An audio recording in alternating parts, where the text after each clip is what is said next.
ask one question. Where were you born? I was born on the island of St. Croix in the U.S. Virgin Islands. No shit. Seriously, you were born in St. Croix? Yeah. All right. Tell me about St. Croix, because I have no idea. I don't think a lot of people know much about the U.S. Virgin Islands unless you've actually been there for a vacation. Well, so I was born there, but I moved away when I was like 3. So, but I don't know. I've seen pictures of it. The water's really nice. You could see all the way to the bottom. Like if somebody dived down 16, 20 foot, however foot, you could see them. Wow, that's crazy. During the daytime. So it's just beautiful, clean water. Beautiful, clean water. It's great. As compared to, I don't know if you've been to Galveston. Galveston, Texas? I've been there, but I haven't been to the water or anything. Oh, it's disgusting. It's like it's like you would think it was a solid, like you were looking at the land, but then it's water. It's like, whoa. Well, the one thing about Texas that's confusing to me is a lot of the lakes and stuff are man-made. Yeah. So, like, I don't know when I've reached natural waterways or man-made waterways. Like, Lake Louisville is so big, and then they tell you, like, oh, it's man-made. And you're like, wait, really? This isn't man-made? What's the sheer size of this thing? I just assumed any lake in Texas was man-made. I just assumed that. I guess I should start assuming that, too. I was like, maybe some of them are real. Yeah. No, I don't know, man. We make so much shit for this reason or that reason. I mean, it's a good reason to have water. It cools down the temperature. It's a nice place to go and actually like enjoy a day with your family or friends.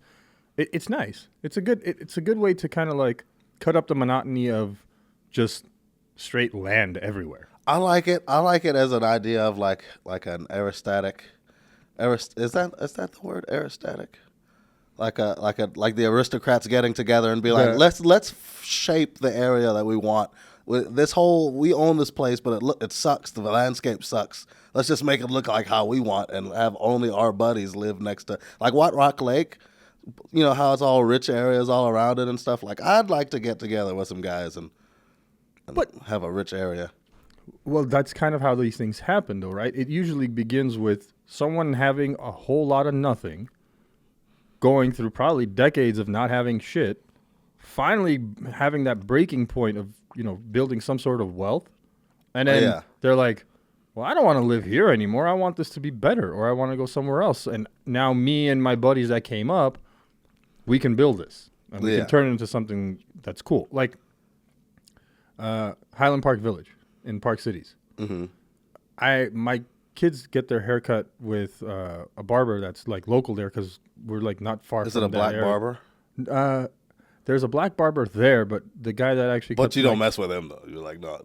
I do. No. No, I'm just kidding. Actually, he's cut my kid's hair a couple of times, and then Dale, the guy that owns the joint, and he's been there for like forever, ever. Like he's in his 70s now.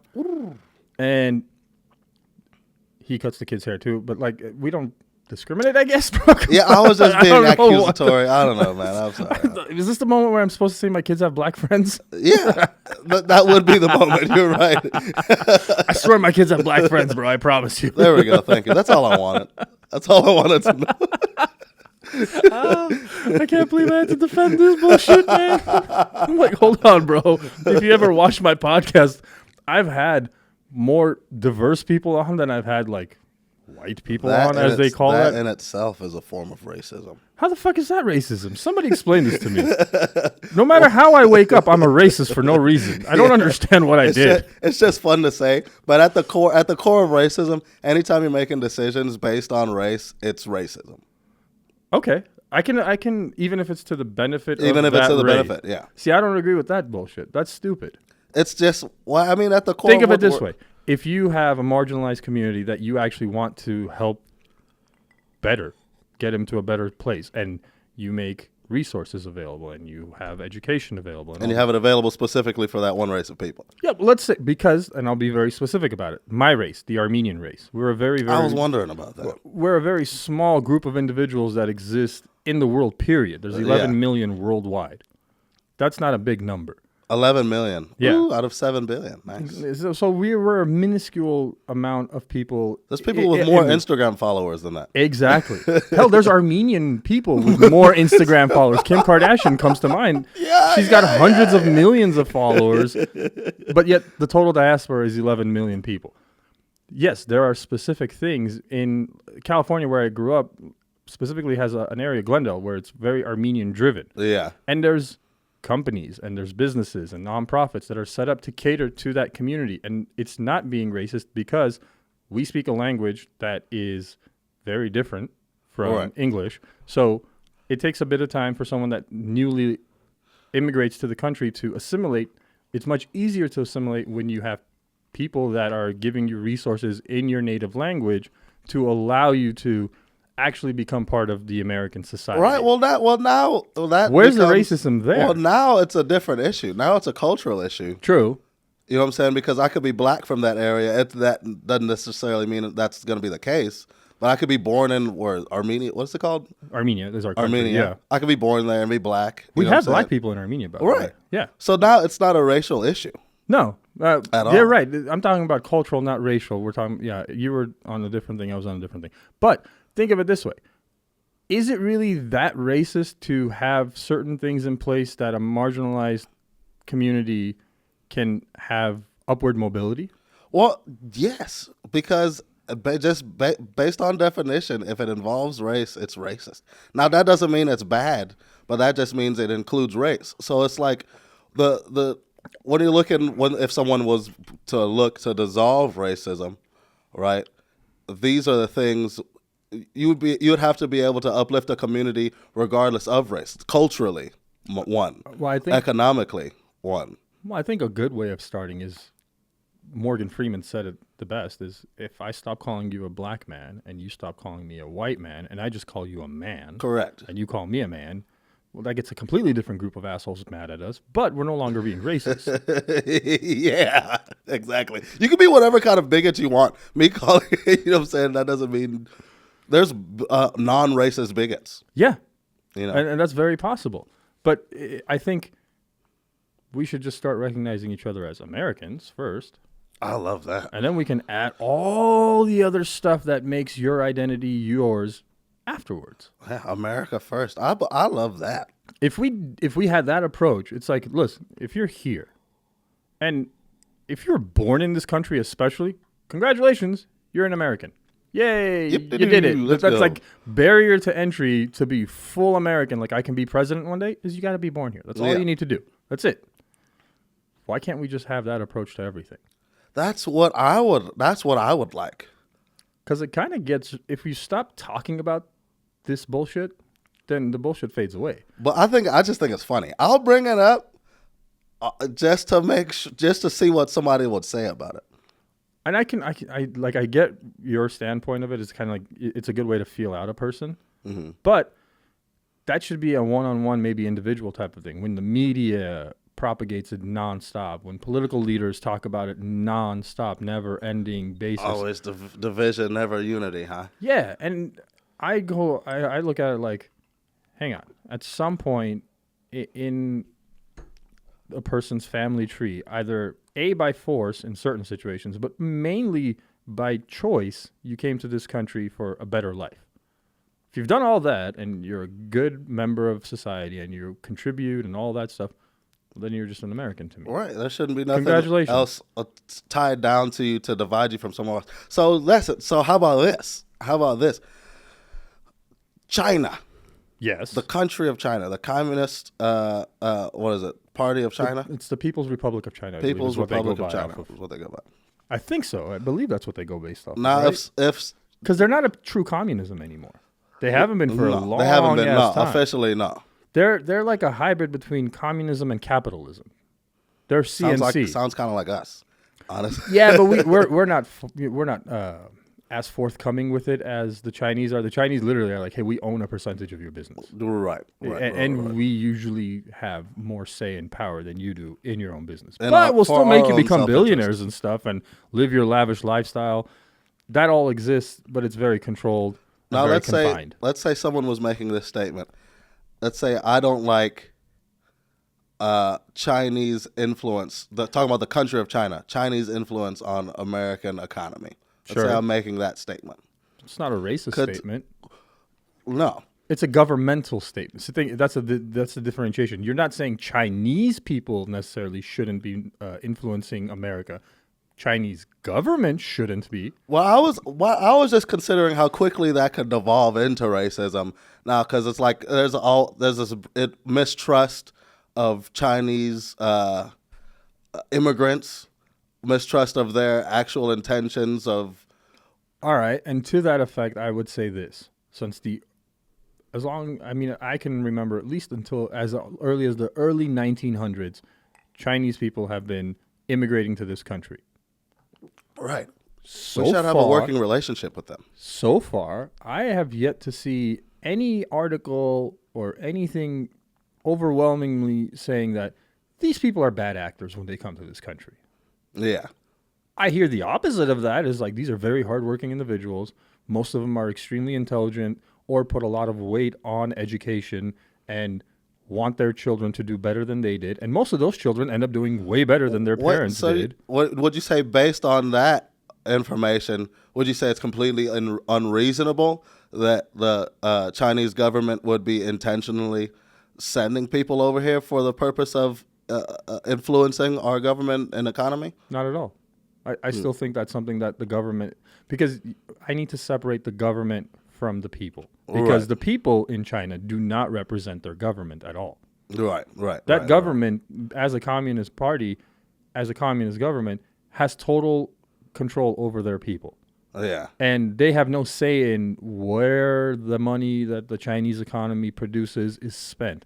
Some of it is spent on foreign actors coming into this country and trying to influence certain things that happen, be it politics, be it, the direction that we are going, maybe in healthcare, maybe in our economy, persuading more to be outsourced to China, thereby propping up the Chinese economy. Yes, also it helps ours because we get products a lot cheaper into this country. But again, at the end of the day, it's still to the benefit of China because they keep having jobs and produce, and over 1 billion people can continue to live. Right. Well, so you're saying we should. I feel like there is a fine balance that we're not considering between people's idea of a government or a country where people came from and their idea of those people themselves. And here's the thing, is if the overwhelming majority of the people that leave that country and come here, they want to be like us. They want to be Americans. Do that because they're so unhappy with their circumstance and don't see upward mobility and don't see a future. Those are not your enemies. Those are your partners. Yeah. Those are the people that we should be embracing, and we should have those social systems in place where you do have a nonprofit that has things in Mandarin and Cantonese and other smaller dialects from China. To help assimilate into American culture. Yes. Because, hey, I know maybe you came from rural China where pooping on the street is okay. Not okay here. It's kind of frowned upon, and we have a lot of bathrooms everywhere, and they're publicly available, but you may not know this. So here's something written in your native dialect that kind of gives you the do's and don'ts of America. What? So did you grow up in Armenia? No, I was there until I was 5, and then came to the United States and have been here ever since. So California mainly, but now California mainly. But your parents, though, they're full on Armenian. So what everybody was born there. What kind of things culturally are they doing or were they doing when you were growing up here that they got a rude awakening basically about the differences? This is my podcast now. Yeah, I know. You just full on took over. I would say, and even now it's still the same when you go, let's say, to California where there's a large concentration of Armenians, is we're very much so community-based and our own community. Stay within your people kind of a thing. It was a big culture shock to see interracial dating because we don't have an interracial thing in our country. It's something that you're just like, yeah, you came from Armenia where it's like pretty much 2 million Armenians and some, a little trickle of some Indian students that go there, some Pakistani students, some Iranians, whatever. Like, you have kids that want to go to colleges in Armenia because not a lot of them, but some of them are accredited by the United States. So you're taking courses that can transfer into United States. Yeah, it's cheaper to live compared to being an out-of-country student in the United States where it's really expensive. Yeah. But you're kind of getting the same type of education because it's an American university That's that is international partnered with thinking. Armenia. Dude, Americans don't have that international thinking. I feel like us at large don't have that. Here's the thing that I think differentiates us with when it comes down to the way we think. Americans, a lot of Americans, see the world as strictly black and white, right and wrong. Yeah. We have maybe a little different perspective on the world where there's black and white, but there's also the gray. Oh, yeah. And if you want to make anything happen in life, you have to operate in the gray to a certain degree. Yeah. You don't have to be breaking the rules, but if you know how to bend them to your advantage, then you should be. You're a fool if you're not doing that. That sounds super American. It's not if you like when If they're like successful Americans, there's a lot of like right, but there's sheeple 330 million Americans, Yeah. right? And let's say chalk up, I don't know, 30 million to immigrant populations that are, not born in this country that immigrated to this country. Mm-hmm. These are figures that are not solid. I'm just putting a number out there. Well, Speculation. then you have 300 million actual Americans here. Out of those, what percent actually are what you say? Those like hyper successful people that do a lot of cool things or do interesting things or innovative things. Well, on paper, like I'm not even talking about paper success, because there's people that live as happily as they can with what they make, like 60 grand. Like 60 grand a year is hella successful. In the grand scheme of things, if you have everything that you need. Well, it's not. That's the problem. See, it's that stupid facade of, I've got my job and I make my 60 grand a year and I got Monday Night Football and 60 grand a year. That's complacency. That's not being successful in any measure, because your entire success is contingent upon a company continuing to operate and exist. Okay, let's look at the comedian making 60 grand a year. He's lucky if he's in his first 5 to 7 years of being a comedian making $60K a year off of comedy. Well, this is like a truth. Anything self-sufficient. Because that's what our economy is moving towards. A lot of more people are being self-sufficient, despite not being in the upper echelon of corporate. You know what I'm saying? There's a lot of mom and pop shit coming back again because you can operate independently online and blah blah blah, this and that. Yeah, which is a great thing. So like these people, I would say, most of these people are happy. I would count them as successful, even if they're not a millionaire or 100,000 or whatever. I'd count them as successful just because they could get what they want out of life and be happy. And my people and a lot of immigrant communities look at those people and going like, how could you fuck up so bad? How is this humanly possible? You are given all the opportunities and you fuck this up by just making $60K a year and pretending that you're happy because you have to save up 3 years to take your kids to Disneyland on a vacation. What? So you have to pretend to be happy if you're not making that much money? If you're no, it's not about the money that you make, but part of being ambitious and not being complacent is that you will make more money. Even if you got a job at $60K a year and you worked at that job for 3, 4, 5 years. You're making moves to grow. Now you've gotten a 3% raise over the last 5 years, so your $60K is now at $64,850.52 or some bullshit figure like that. Yeah.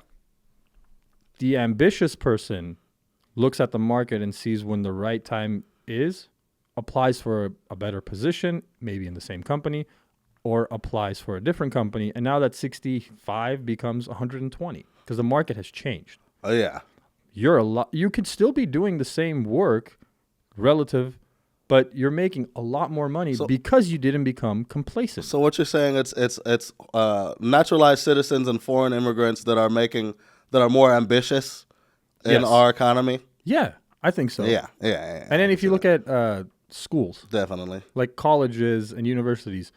There's a ton more doctors, engineers, lawyers that come from immigrant, Gen 1, Gen 2 in this country than just regular folks. And you think that's because of the general consensus of the citizens here that we could just hang out and just fucking As long as we got our job and our 6-pack and our football, we can live on till tomorrow. Yeah, You think that's the general American? Because nothing seriously fractures your reality in this country. It does. COVID. Everything seems okay. You know what I mean? Like COVID really did it, but that was international. Even we can't even say that was. We can't take credit for that because everybody got screwed on that one. It was a worldwide. Hey, this sucks. Yeah, the world has to be in turmoil for Americans to be like, oh, I gotta get my life together. I gotta get it together. But like, you know, if you think about being a person that was in Russia or Ukraine or in Gaza or Israel or in a million of these other places right now, currently, that are going through hell and have been going through hell forever and a day. It's a big difference to be sitting in a nice, comfortable office in Dallas doing a podcast together. It's a very different thing to wake up in the morning not knowing if your building's going to get shelled. Well, that's what I'm saying. I feel like it's definitely okay to just live and appreciate that I'm not a Ukrainian. But that's what we don't do as Americans. See, when you have an immigrant population that comes in, it's ingrained by your parents and your grandparents Like, and you screw yourself them. of like, dude, either you do great in this country or you end up going back to where we came from, where shit is really horrible. Like, what do you want? You have two paths in life. Either you become successful here, and part of that success in my community and a lot of other immigrant communities is education. You need to become smart, and you need to understand how this country actually works. Yeah. See, one of the other things about us is we don't say that, oh, go to college and then get a good job. No, go to college and learn how to actually think for yourself. Mm-hmm. Don't blanket listen to every single word that is fed to you. Go to college to learn shit rather than to just get the degree. Yeah, well, that's the thing is like I think most people miss the actual point of college. It's to learn how to actually think. Because you're going to be given a bunch of information. Yeah. Tons and tons of information. And you have two choices. You can take that information and just store it in your head to have pleasant conversations at a wine party later. Right. Or you can actually start making choices and thinking critically for yourself, going like, if I'm being fed one narrative about the way everything happened, there's got to be others. And the person that actually begins to think says, let me explore those other narratives. Doesn't necessarily mean it's going to become the driving force of my life, but I'd like to know if what I've been given is good information or not. Yeah. Well, that's why they don't make you come to class. That's the other thing is like, because they don't care about you coming to class and actually learning how to think. They care about the money that they will be getting from you. All right. And they've somehow cut a deal that says, hey, man, we can continue to rake in this money as long as you show up for the midterm and the final and you pass. And a lot of kids do that. Yeah. And they think that's the way for them to actually become functioning members of society. It's not. When I went to college, dude, hold on. Can we take a quick break so I could strip? Yeah, of course. Aw, shit. First guest getting undressed. The milestone. Excuse the bandage. I had got my syphilis shots. Ladies, Preemptive. he's clean.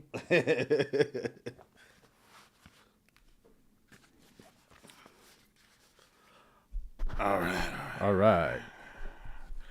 Cheers, by the way. Cheers, brother. Let's go. Can I get a little more of that? As much as you want. Yeah, of course. Is it expensive? It could be. That's all subjective, buddy. It's a matter of perspective. Yeah, I mean, for some people, $20 bottle of wine is expensive. For other people, $2,000 bottle of wine isn't expensive. It's kind of, it's where you come from. It's what you're kind of like used to, maybe. I don't know. Well, yeah. Well, just perspective. I mean, a water droplet is infinitesimally small in a lake, but then you look in that one water droplet, and then you've got an entire micro universe of bacteria. Yeah.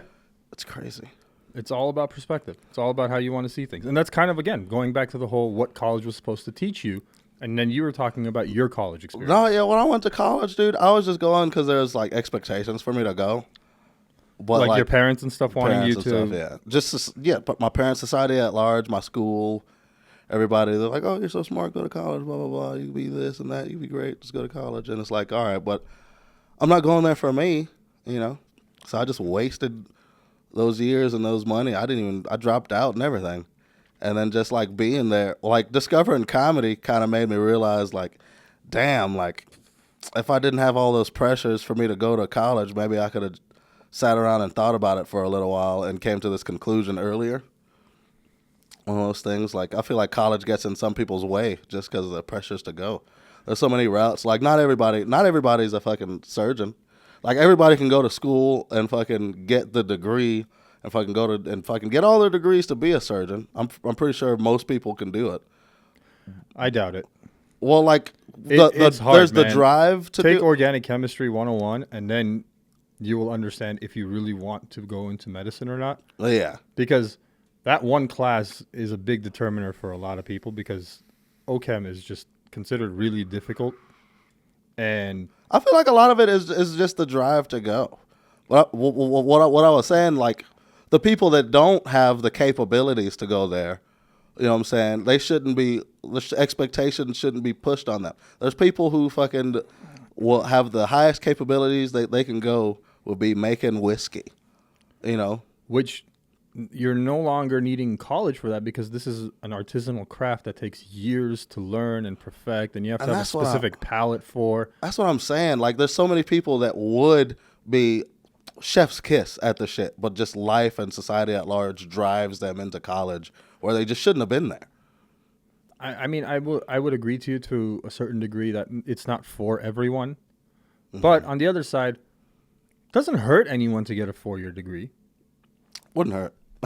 It's not it's just not, it's not a bad thing if you've got a 4-year degree laying around. You don't have to use it. I never ended up using mine. I got a degree from university and What'd you get? a degree in communications. You're using it right now. This is not what they taught me. You didn't learn anything that you're doing right now from those classes? Nope. Not a single thing. Not a single thing. Now, what it did teach me, and I'm very grateful for, is I have a great barometer for bullshit. Mm-hmm. It's difficult to lie to me. What has your shit been going off like For that? you, That's all- no, you're fine. No, I mean like truly when someone is lying to my face, I know they're lying to my face.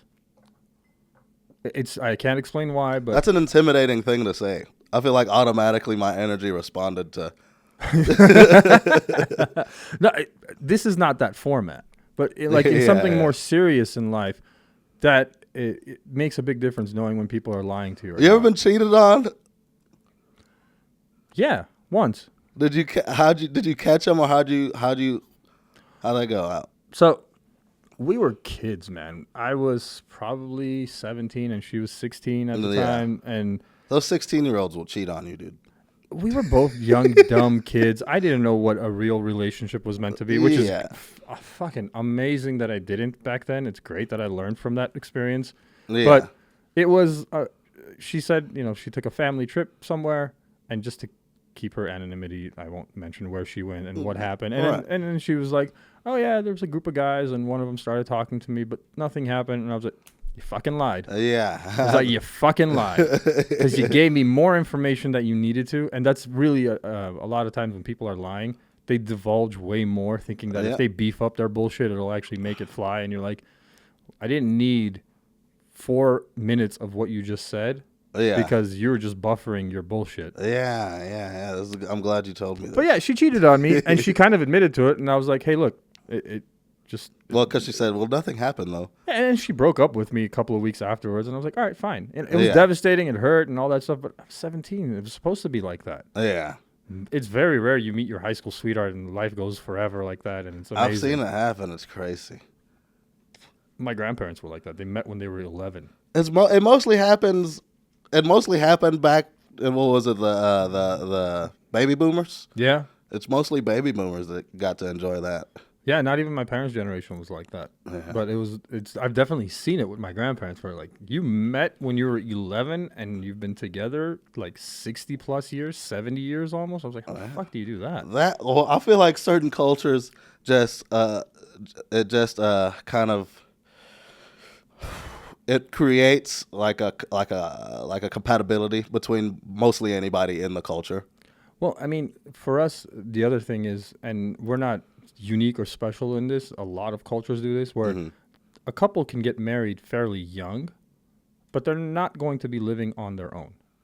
They will be Yeah. living with most of the time it's the son's parents. So they, your wife will move in with your parents' house, and they kind of teach you how to be a man and have a family or whatever. Most of the logic behind it is, it does truly take a village to raise a child. Yeah. And you are not a fully formed adult at, 18, 19, 20, 22, 23. You still got a lot of learning to do. And your parents have already been through a lot of this stuff. And then also, we don't subscribe to the whole send mom and dad to a nursing home kind of a thing. They usually stay within the family unit. So you've got grandparents and you've got the parents, and all of this is a trickle-down effect. Like, y'all have generations of people that have lived in that house, like great-grandma lived in this house type She shit. could still probably be there. Yeah, Because nobody's kicking great-grandma out. Great-grandma has her own room, and great-grandma gets taken care of. Yeah, until she passes or but whatever. What that does is it shows the significance of taking care of the elderly, especially, blood relatives. Yeah. And it also sets up the future when your children are born. They are born, again, into that house, usually in the beginning stages, because you and your wife are still trying to get your bearings and start an actual life. Oh, yeah. Jobs, college, whatever it is. So grandparents and great-grandparents take on a lot more responsibility and role of helping raise your children. Well, so you think, like, relationships would last longer? Like, modern-day American relationships would have a better chance of, like, finding your mate earlier and it lasting longer if there's more communication with the parents, basically, and more guidance from the parents on that type of stuff? Yes, but that also comes with a fault. It is that mom, usually the son's mom, needs to understand that you have to let go at some time. And that your son's wife is not your enemy, but is your partner. And it takes... Yeah, because y'all both love the same motherfucker. Yeah, So, but your love is completely different from her love. And your love is ingrained from the point of inception. Like, as much as I love my kids, I will never be able to love them the way my wife loves our kids. Yeah. Because she's got that extra 9 months that she formed this human and then gave birth to that human. And there's this huge connection that I will never have. I feel like women... And I'm okay with that. I feel like women just... Well, like, when I say women, I feel like female... The traditional women, you mean? Female humans, because of This is not that podcast. They are fucking women, goddammit. just for posterity. I feel like female humans have a deeper understand, just based on their anatomy and the chemicals, neurotransmitters and stuff that they have producing, jotting around. They have a higher potential and capacity for love that men just don't understand. So now you're being a transphobe. Huh? Now you're being a transphobe. So? No, I'm kidding. I'm fucking with you. I'm not afraid of them. I get in the ring right now. I put some gloves on right now. You shouldn't be. Most of them are a lot weaker than you. Trans women? Yeah. If you got the knowledge, motherfucker, you beat anybody's ass. You know what I'm saying? This is also very true. That's what Bruce Lee showed us. But no, I completely agree with what you're saying. Yeah, there's a huge difference. Why we are so different biologically is that reason, and that reason alone is we were meant to go out and put ourselves into dangerous situations to provide for our family, and the wife was supposed to give that care, love, nurture, maternal There's instinct. no room for what is it, compassion when you're conquering something. Right. That's crazy. But also, there's this, at least it used to be, I don't know if it's still the same way, and I hope it does stay the same way. My wife is like that, but, she will burn this earth to the fucking ground if anybody ever messes with her child. Yeah. And I'm not even kidding. Like, she will scorch the earth for her children. A father will use his child as bait if he's confident that the child is going to be all right. He'll use him as bait. A mother would never do that. I don't subscribe to that. Like, I'll burn this fucking place to the ground for my kids. Yeah. Well, that's how much I care. No, well, to make sure that they're all right. But if you know that you're, like, fathers, I feel like fathers have more of a capacity to be like, I've got this under control, and then just walk through fire because they feel like they got it under control. Whereas a mother would just avoid that. So I think as a good father, and again, I don't know the playbook on this. I'm still trying to learn as I raise my kids, is that a father's job is to intentionally put their children in front of controlled danger. The type of situation where you know for sure your kid's not going to get killed or hurt really badly. Yeah, that's what I'm saying. But it's meant to scare the shit out of them so they learn. Yeah. And that's basically what I'm saying. That's fine. Yeah. That's great. That's the way it should be. You know what I mean? But a mom doesn't want to do that shit. Mom is like, give my baby back. No, nobody takes my baby and throws him into a lake and tells him to swim. All right. I feel like we wouldn't be able to do that if we had the emotional competence, I guess, as that women do. I wouldn't even say competence, but the emotional voltage. Yeah, I mean, because we're so different. Yeah. And we're supposed to be different. That's good. That's good. I know it's a fucked up thing to say in today's society for some stupid ass reason, but it's a good thing that men and women are genuinely different from one another. Yeah. That's my favorite thing about women. And Jeff, I'm sorry. I know Jeff died. That's your joke, and it's all over the internet. So I'm not burning your material, but like that's one of Jeff's things. He's like, The favorite thing about women is that they're different. Yeah, that they're women, that they're completely different to men. Yeah, and you're like, yeah. What happened to that? You know what? With relationship dynamics, like even amongst the LGBT community, just from what I've seen, like on TV or like going out during June or whatever, fucking like there's always, not even to say masculine and feminine, but there's always a leader and their most devout follower.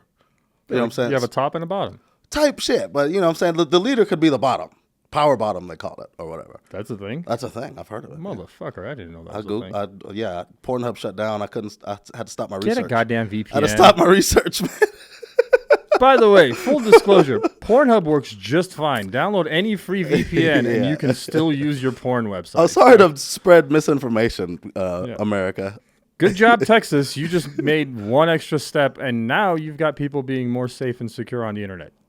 Great job. Nice. I wonder what they're doing, what else they're doing. Like, I couldn't have found this on Pornhub. Let me keep searching.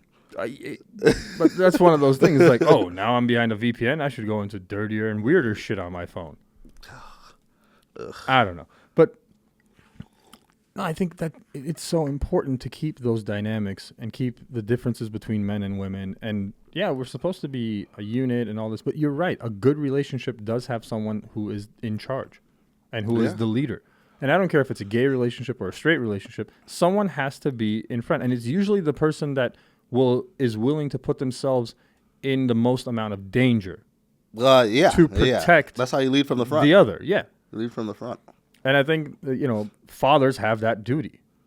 Yeah. You throw yourself into the burning building to save your kid's life, not your wife going into the burning building. Yeah. Ooh, an interesting dynamic. What do you feel about the heterosexual male-female relationships where the father is the nurturer of the kids and the mother is the one that is in the leadership role? I'm going to get a little bit of hate for this probably, but I think that both parents need to lead in different aspects of their children's lives. Yeah. But if it's overwhelming me, the woman is in charge of the family unit, that's a problem for me. I feel like it's that way either way, because like you said, the leadership in certain roles. I really like how you said that. Yeah, because like when in my household, as an example of this, I'm not the one that usually makes decisions as far as activities that my kids do.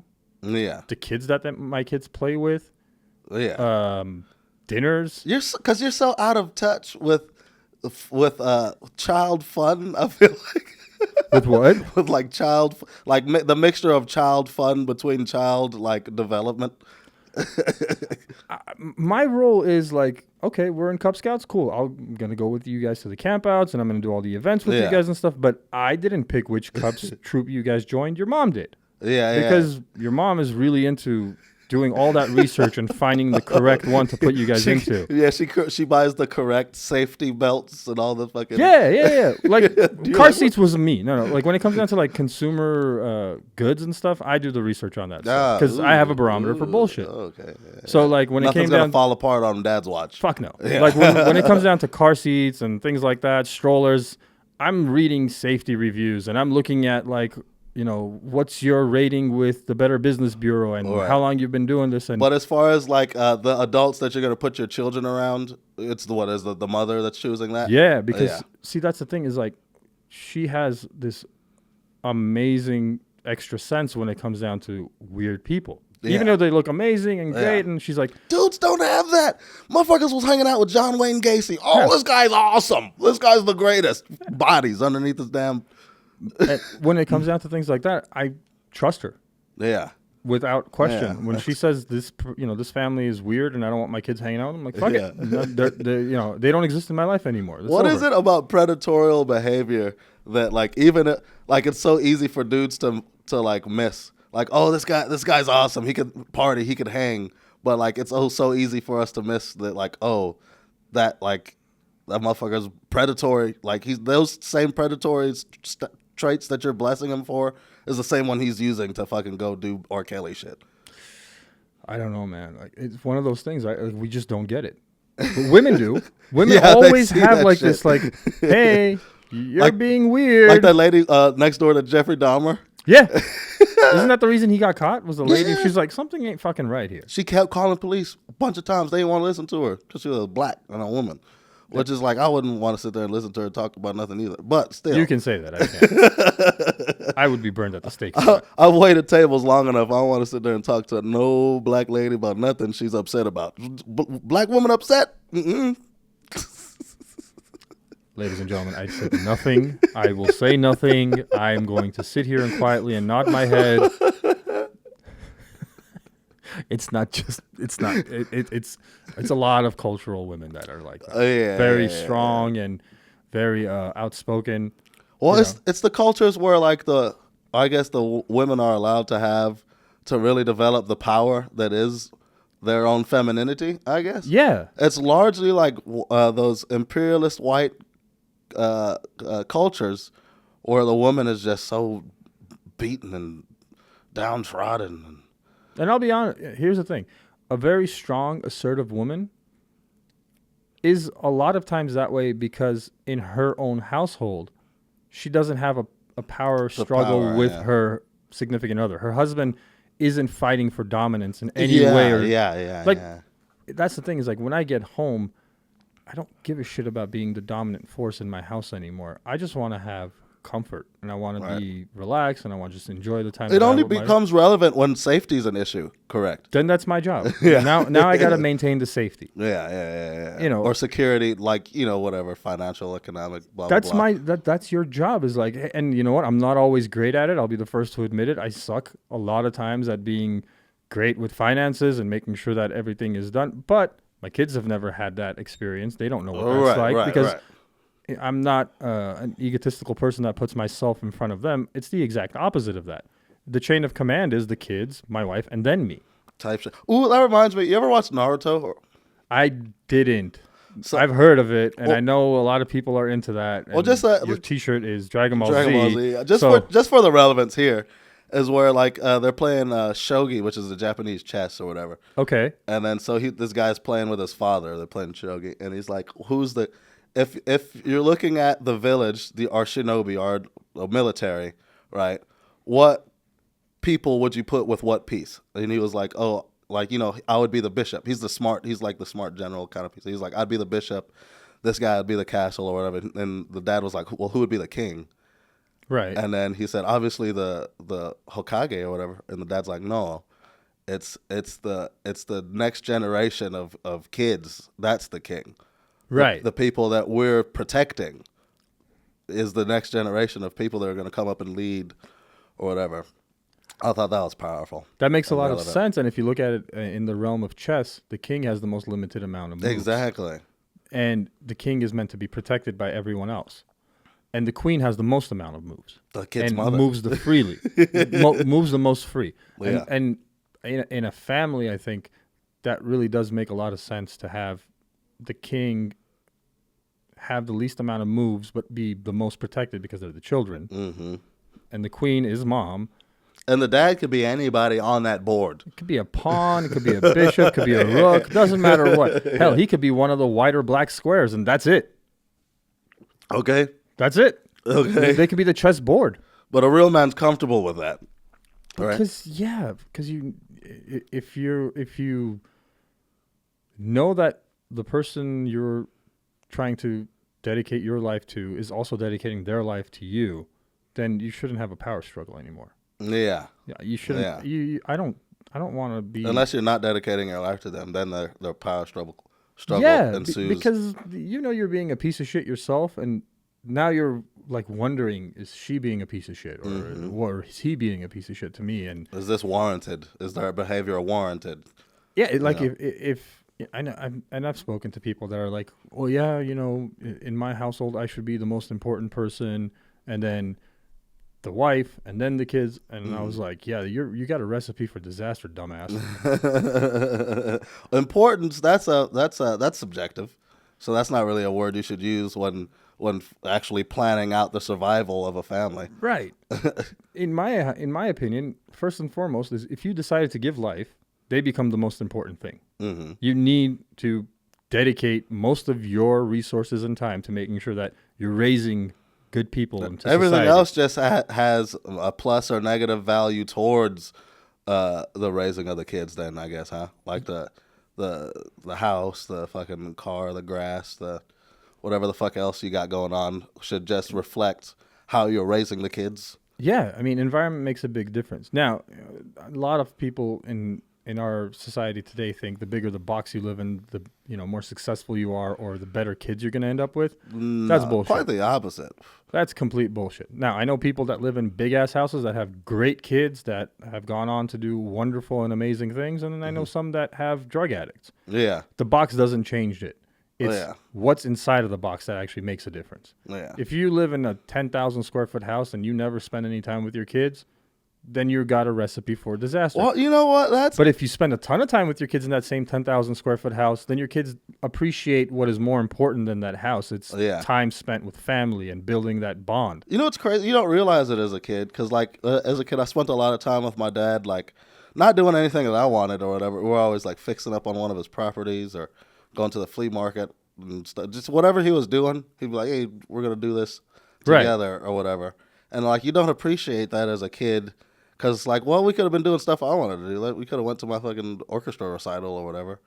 Like, but then, like, just the fact that we spent that time together, like, regardless if it was good or bad, I was able to learn a thing or two about how adults interact with each other.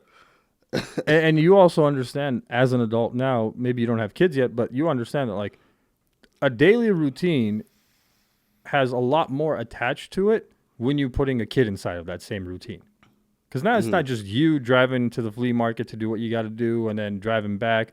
You've got another person there. Yeah, and yeah. There's like the whole dynamic that time. goes with it. You got to be responsible. You got to have conversations. You got to do this. You got to do that. Well, there wasn't any conversations.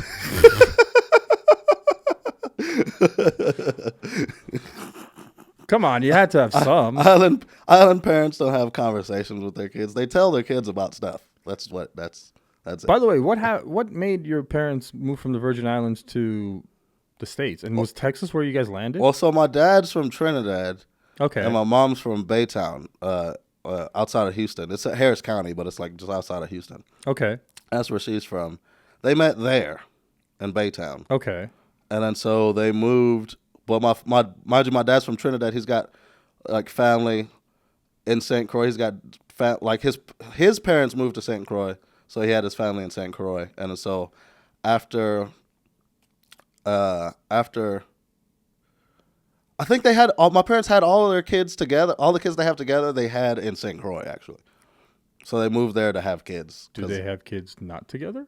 Mm-hmm. My mother had 2 kids before she met my dad, and then my dad had a daughter. My mom had 2 sons, and my dad had 1 daughter.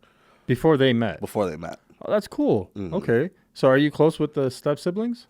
Not necessarily, no. All right. Not like that. Like I grew up in the house with 3 of my older brothers, and so I'm as close as I am to them. That's how close I am to anybody. Okay. And are you close with your 2 older brothers? No, 3, but 3 other brothers, but those are like biological older brothers. Yeah. I'm guessing? So there's a 7-year age gap. Between me and my next brother. So you can't really be that close to somebody that's developing in different ways while you're still developing here. I guess it's better when you become adult and can kind of reconnect on adult level shit. Yeah, but we had already separated. So my mom moved up here when I was like 18. She moved up to Dallas when I was like 18. And then so I went off to college. I dropped out, and I went back to my dad's place, and there was not my next brother, but the brother older than him. Okay. The second brother, or whatever. He still lived in the hood, so I was living in the hood with my dad, and then he was living in the hood, and then so as adults we butted heads, as adults, because our vision of what we should be doing was just way different. What do your brothers do? Well, my bro, they work. Obviously, but not like career paths. Like not career. They just work. Okay. Well, so my brother that's closest to my age works like the one that's 7 years older than 7 years older. He works like he works like shutdowns in the plants. He's got welding certificates, pipe fitting, this and that. So he's a journeyman. A journeyman, yeah. He does stuff like that. And so my oldest brother that I grew up with, see, that's a career though, because it takes a guest. Well, that was on previously, it is a career, yeah. Maverick McWilliams. He's also a journeyman, and he kind of outlined how long it took for him to actually become a journeyman, and the amount of work that goes into it. That's a lot. Well, I was mistaken. Then through conversation, I was proved wrong. No, I mean, if that's like, do you think that's kind of like his? Because I think a lot of journeymen would consider it a career because it takes so much work to actually become, like a master welder and all these things. From my previous perspective that I was thinking when I was first talking about it, I guess was like that, like you switch around, particular, like you could work in a field. Right. But like you switch around from this particular job to that particular job, this specification to this specification. It's like when you choose a specification, I thought that was the career. But career, I guess, has a broader aspect of if you just continue working in that field, that is your career. Pretty much. I mean, like, let's say you go into law enforcement. You may start off as a police officer, and then you may become a sergeant and a detective, and then you may go into internal affairs, or you might go into the feds or something. But you're still within law enforcement. Still law enforcement, yeah. That is your career path. So yeah, so he's but I don't know what you would call it. So I guess he's a journeyman. I'm basing it off of what Maverick told me. So shout out to Maverick and him explaining the entire process of becoming a journeyman, and a pipe fitter. And shout out Maverick, that's my boy. He's a good man. So what I was just explaining what my brothers did as jobs or whatever, and then my oldest brother, my oldest brother that I grew up with, he works in he's a safety guy in the plants. He's also in the plants. What are they? Are they in Texas? They travel. So they're all over the place. Nothing's the same like Maverick. Yeah, you go all over depending on where the work calls you. Exactly. Okay. So the brother that was living in the hood when I moved back after I dropped out, he didn't find a career path. He works currently WeWork and Gig Salad, like the gig economy things you get on the app on your phone, and they send you out to temp jobs or whatever. Yeah, like TaskRabbit or Tasker or all these other companies that do that stuff. Amazon Flex has a program, I think. Yeah, just all that. Yeah, all that. So like gig economy stuff. Gig economy stuff. He works that currently. That's not a career. But no. So back when I had first dropped out and moved back with my dad, he was in the streets, doing like street stuff. So hustling. Yeah, he was hustling, gang banging and stuff. It was a Crip neighborhood. So like growing up, my entire life, this is in Houston, in Baytown, in a hood in Baytown called McNair, and it's just an entirely Crip neighborhood. It's getting gentrified by Mexicans now, which is interesting. That's crazy. Yeah, they got like sheep ranches and shit. They're moving in. Anyway, that's awesome. Yeah, that's awesome. You got a bunch of Crips posted up right next to a sheep farm. Well, I guess. It was Crips with sheep farms before that. That is the funniest. All right, I don't know who needs to hear this, but somebody needs to do a documentary in Baytown about the sheep farming Crips, bro. That sounds like the funniest goddamn thing ever. That is the greatest thing, and especially if they had a rivalry with the Bloods that were doing goats, that would be the fucking that's hilarious. Nothing against the Crips or the Bloods. I'm not making fun of you. It's just a situation that was funny. Well, I don't know how, in bigger cities, Crips and Bloods is more of a territorial thing, but where I'm from, the entire territory is just all Crips. Not like in LA, you got like gang neighborhoods that are divided into Crips and Bloods, and you got wars right next all to each the time. Other. Yeah.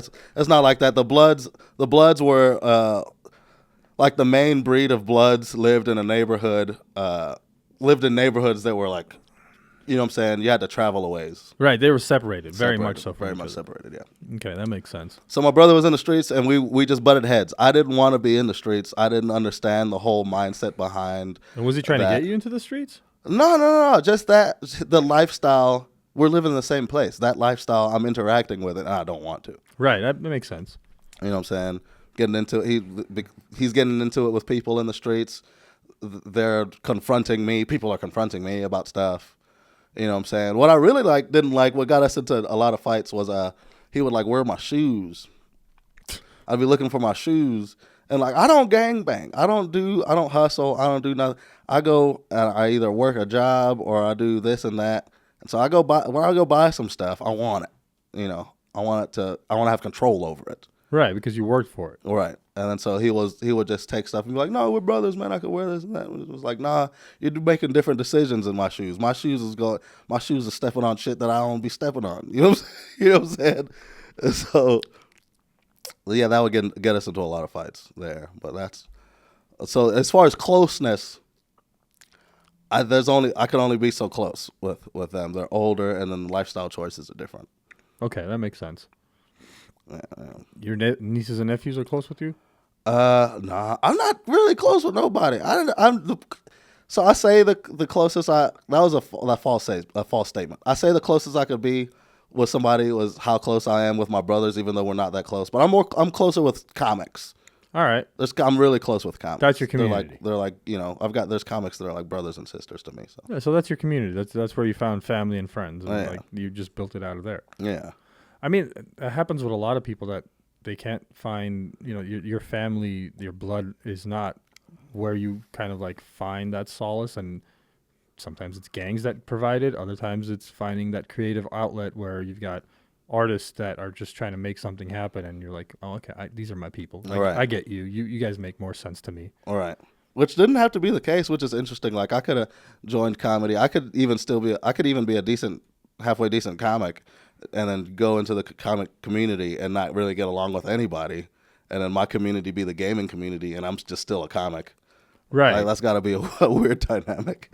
And there are certain comics, right, that just aren't part of the community. They're funny and they're great. Some of them have big names, but they're not I don't know. It's other comedians don't talk about them very much because they're not part of Right. They don't have memories together. Yeah. They're well, I mean, he's there. He was around, but he was never around.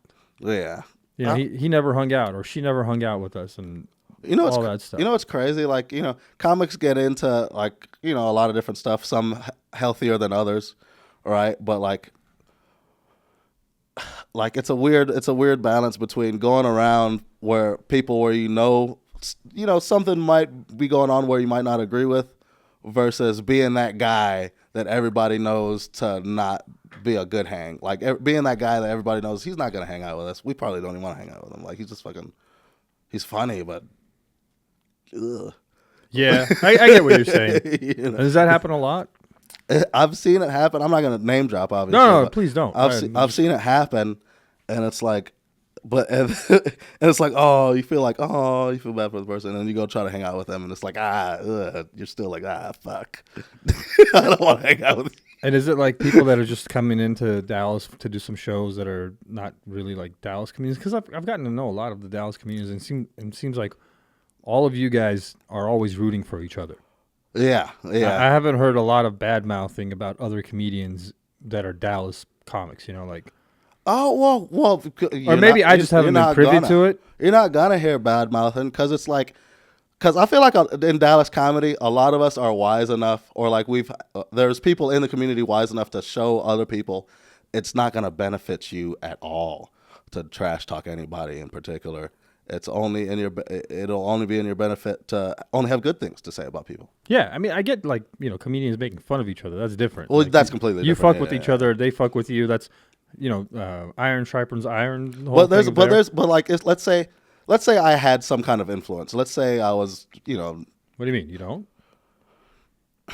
To an extent, but I don't want to see. I don't like. You're known here, though. That's the thing. Is everybody knows who Garvey is. Everybody knows Garvey Marcus. I mean, you go by Marcus, and everybody knows you. And I don't like to see myself in that, and I don't like to see myself like that, even though that may be the case. And this next statement probably would explain why, because it's if I have the influence to destroy somebody's career with a statement about them, that statement about them doesn't even reflect how I feel about them progressing in comedy. That just reflects how I feel about fucking with them, me personally. Right. But that could cause everybody to not fuck with them, even though they are a good comic. You know, I'm pro comedy. If there's good comedy being produced, I don't want to limit it by talking down on somebody. There's a lot of bad comedy being produced too. Yeah, God that's good too. Damn, there's a lot I of like bad that comedy. too. I like what makes me look better. Yeah, it does allow others to shine. It really does. But, whew, you know, when you're at a comedy club almost weekly, ooh, yeah. and you see a few people that like reoccurring, and you're like, oh, I saw you a couple of weeks ago. You didn't get a laugh on that joke then. Why are you but still you're doing still it? doing it. Okay, so you're not working on your word economy, and it's too long and it's too drawn out. And then you see other people like, fuck it, I'll give you the example. Shayan Jahani. He was my first ever guest on the podcast. Love him. And he's doing a follow-up this week with me, and I love him, but I've gotten to see him probably a dozen times at this point. Yeah. And I've seen the material reoccur, but it's always getting better. He's always working on it. There's a change in a word, a change in a delivery, tone, facial expression. Shit that you don't know because you don't see the guy performing the same thing over and over again. But when you do get to see that, and you're like, well, that's what a good comedian looks like, is because you're working on it. Even though you may have had a joke that didn't hit quite as well as you wanted 3 weeks ago. Yeah. Now it's fucking killing because you reworded it a little bit, got rid of a couple of things that didn't need to be there. Switched the order of how you said it. And you placed it next to a joke that's more complimentary than you originally had. So now your set's moving around a little bit. And you're like, that motherfucker's going to do things. Yeah. I don't know what those things are going to be. I don't know how big he'll end up becoming. But you see that the person is actively... they're good to begin with. That's a but big... they're actively working on it. They're actively working on it. I want to be complacency. that guy. Don't become complacent. I don't ever want people to look at me and have to think, oh man, that guy isn't any better than he was 2-3 months ago. Well, last time I saw him, like fucking. Here, for me, it's been very easy to kind of like understand who will go far and who won't go far based on one thing: how confident they are that they are the greatest fucking thing to ever happen since sliced bread. The guys have zero confidence in that shit, and they're like, no, dude, I'm fucking horrible. It's going to take me years before I get great. I love those people because I know they are actually going to make it really far. There's a realistic expectation. But when others come out and they're like, well, you know, I've been doing this for a long time, and people know me and love me and da-da-da and this and that, and I'm like, God damn it, this is why you've never made it out of Dallas. Oh, yeah. Because you keep thinking you're better than everybody else. See, that's not the way to go about it. It's easy to think like that. And you brought up earlier, you were like, oh, people know you, people blah, blah, blah, this and that. And it's like, dude, but fucking, I have to block it out, dude. I can't let myself be programmed to other people's thoughts of me. Right. That makes sense. I mean, you got to be your own biggest critic. Yeah. You have to be that way, especially if you're doing something that it's in the fray. You know, like not everybody's going to be a comedian. Yeah. Probably in the United States population, maybe there's 1,000 working comedians. Maybe like, I mean, good comedians. There's probably like 1,000 of them. I'm not talking about like the, you know, people doing arena tours. I'm talking about like local comics that are still... They're confident they could go out 40 weekends a month and then make their money to pay their bills. Yeah. But that confidence only comes with putting in the time. Yeah. And like years of taking shit and eating shit. And you're like, okay, now I know what to do. And then there's other people that have been doing it for like 15 years that just will never be good. So somebody should just tell them, hey, sorry, dude, it's not working out for you. I wanted to ask you, so you go to a lot of the weekend shows or whatever at the clubs. Yeah. So my what I see is at open mics. I mean, obviously, I work at Hyenas or whatever on the wait staff, so I get to see a lot of the comics and local people. But for the most part, when I see like the people that are working versus the people that aren't working on their stuff, I'm seeing it at open mics, and it's a disparity. There's a huge disparity versus like motivated people that are getting better versus people that are just coming to hang out. But how big is the disparity amongst local weekend comics, like weekend club comics? That you're seeing a lot of people that are just going up and just kind of like resting on their laurels and fucking doing jokes and not working on them. You said you're seeing a lot of that in the clubs. Yeah, I mean, I wouldn't say a lot of people are that way. There's a few of them that I've identified, and again, I'm not naming. I'm gonna not name Yeah. anybody because God knows, maybe in a year you have that epiphany moment where you figure things out and then you become great. Cool, more power to you. But I mean, yeah, it becomes it's annoying. Like, I'll put it to you this way: if you're still doing COVID jokes, you lose me in the first 10 seconds. Oh hell yeah, I'm gone, bro. Like, my mind completely shuts the fuck down dude! when you start with COVID bullshit. I've got a COVID bit that I'll close with. Which one? But you don't have to burn it if you don't want to, because I don't remember hearing your COVID bit. Oh, also like Did you do it at the Thai food place that one night? yeah, it was my closer, the drink and drive bit. Oh yeah, but that's not a fully COVID joke. COVID is just kind of like maybe a basis or a foundation, Well- and then the funny isn't that. COVID Well, isn't the funny. You know what I COVID, mean? yeah, the COVID part isn't the funny. It's the whether or not I care about people's lives. Yeah. But- So it's multi-layered. Whereas a COVID joke being like, I got COVID for the 14th time again. Yeah, Like, God damn it, fucking stop. Well, I was working with a comic this past weekend, and he had a bit that he was like, oh man, this bit's so hack. It was because it involves a Donald Trump impression. Okay. And then he's like, oh, I hate doing the bit because it's hack because it's a Donald Trump impression. But I'm like, I told him, I was like, yo, but the bit itself is clever. Like basically what you just told me. It's not, the funny part about it isn't that it's Donald Trump, it's what you're doing with him. Yeah, that's the important thing. It's Yeah. like, a bunch of people can do Trump or Biden or whatever, whoever name popular person right now. But certain people just, like Jonathan Kite, he does one of the funniest fucking Biden impressions ever. Yeah. But it's not that he's doing a Biden impression that makes it funny. It's just what he's doing on that stage that makes it so fucking hilarious.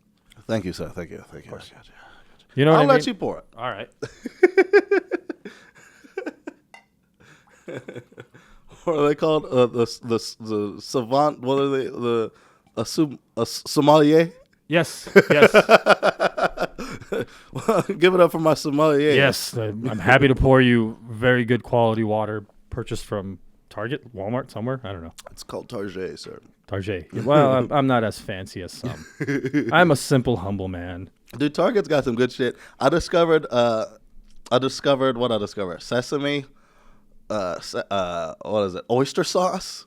I've never tried that. That sounds good. It has some oyster because it's used in Chinese cooking a lot. Like a lot of different things you'll get will have oyster sauce in it. Okay, because I've had like sesame oil and like that kind of stuff. I Use didn't know that. the That's good oyster stuff stuff too. was- That sounds awesome. Oyster sauce, dude. This is what I'll do. I'll do like a pork belly.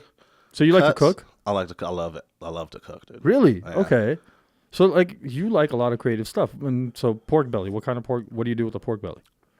Oh well, I just marinate it. Like when I make the marinade, I'll use just a little bit of chili oil, maybe a little vinegar, but oyster sauce and garlic heavy, and I'll just leave it sit that shit in there for a few hours. And it Sounds awesome. The flavor, the flavor from the oyster sauce on the pork belly specifically is really good. I think it blends together. You can't have too much. You can't overpower it with oyster sauce. But I like cooking, but I never think I'm any good at it.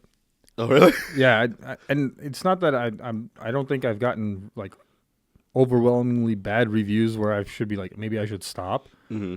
When I cook for my kids and my wife and they like it, friends like it, but like I'm so You're your own critic, right? Your own worst critic. I guess I'm just apprehensive about making food because I'm like I don't want to fuck this up because it's like the entire pressure's evening on. for the person. You know what I mean? Like The pressure's on, dude. it's dinner time. You screw up dinner time, then you're fucked. Dude, I love that pressure. I love it. That's probably why you get on stage and want to be a comedian. I guess so, yeah. Dude, no, well, my mom taught me how to cook when I was real young. I used to help her with stuff. Maybe like when I was like 5, 6 years old. I was old enough to wash dishes, so I could like help her cook and blah, blah, blah, grab stuff, chop it. So she taught me early on the fundamentals of cooking isn't following a recipe. It's having an understanding of the ingredients and how they respond to heat and how they respond chemically with each other. So she taught you chemistry without knowing she's teaching you chemistry. Yeah. Pretty Yeah, much. yeah. Pretty much. Well, yeah. that's the thing about food is a lot of people don't think of it as an actual science, but yeah, it is because Yeah. You're taking raw materials, Making something combining new. them together to get a completely different result by applying heat or applying cold or applying time. Dude, it's a science experiment you could eat. It's the Yeah. best thing ever. And it could kill you if you fuck up that science experiment. It could. You got to have an understanding of the ingredients. And that's what I'm always worried about. It's like, I don't want to poison somebody by accident. Oh, nah. Well, because, I mean, you do your research, right? But my whole thing, I go for what I know, right? So Right. if I'm using an ingredient, it's because I had researched it. I'd seen it somewhere. I saw it in another dish. And I was like, that would fucking blend well with this, blah, blah, blah. Like, if I'm using something poisonous, I know it. If I'm using a combination of things that are poisonous together, I'll know it because I researched it. See, I'm one of these people that, like, I'll get a recipe and I'll stick to the recipe to the best of my ability with tasting along the way to see if I need to add or subtract a little bit. You have a right to be apprehensive. That food sucks. Right? And I fear it. Like, sometimes it works out great. Other times it doesn't. Yeah. And then I'll make something, like my kids will ask me to make something that I'm like, I've never made this before. Let's figure it out. Like what my son wanted me to make chocolate souffle. Yeah, trying something new. You got to make it 2-3 times before you could serve it, dude. And I was like, okay, I guess I've never made desserts before, but we're gonna go right into one of the trickier ones, huh? Yeah. Why the fuck not? With the fucking torch and everything. And it was just like crazy, dude. Like I'm like, okay, I need to buy a special type of a bowl that goes into the oven, and I can't remember the name of it, but those like white bowls. Everybody's seen them. They're like ceramic looking, but they're oven safe. I've been calling them creme brulee dishes. I've just been calling them that. Runton or Roton, something like that is the actual name Roton? of it. Yeah, I just can't pronounce it properly, but it starts with an A and Routn or something like that. I don't know. Roton? It's a French word, I'm sure. All of it is. Yeah, of course. They were at the forefront of culinary arts for so long, but I'd still prefer Japanese over anything. Is that French. your favorite kitchen? Ooh. Like Japanese cuisine? Yeah. Their food's good. And you know what? It might just because I'm a weeb, it might be a psychological thing. But I feel like, just from observation, It's probably all the anime you consumed. That's what I'm saying. You're just like, everything needs rice. That's rice is the best. No, my mom didn't be with the rice, dude. Rice every day, dude. Which is funny, right? Like rice is such a big thing in so many cultures, including African cultures, Asian cultures, Latino communities. Yeah. Not so much in America. Yeah. There isn't like. Does it grow here like that? I don't think so. I don't think we have rice paddies. That might be the thing. That's why big corn is that's why big corn is such a huge industry here because it grows so much. Yeah, it grows, and then we've the Native Americans bioengineered it to something more suitable for us. So right, it's like more hospitable to us. More hospitable to us. So it's like this whole it makes sense that corn would be our big thing. Well, the other thing, I think corn has multiple uses. It's not just the food product. They can turn it into diesel if they need to, like biodiesel. Yeah. But it's in like all the high fructose corn syrup is in almost everything. Yes, and it's also in books. It's in books, and it's also killing us. I love that. It's all right, I guess.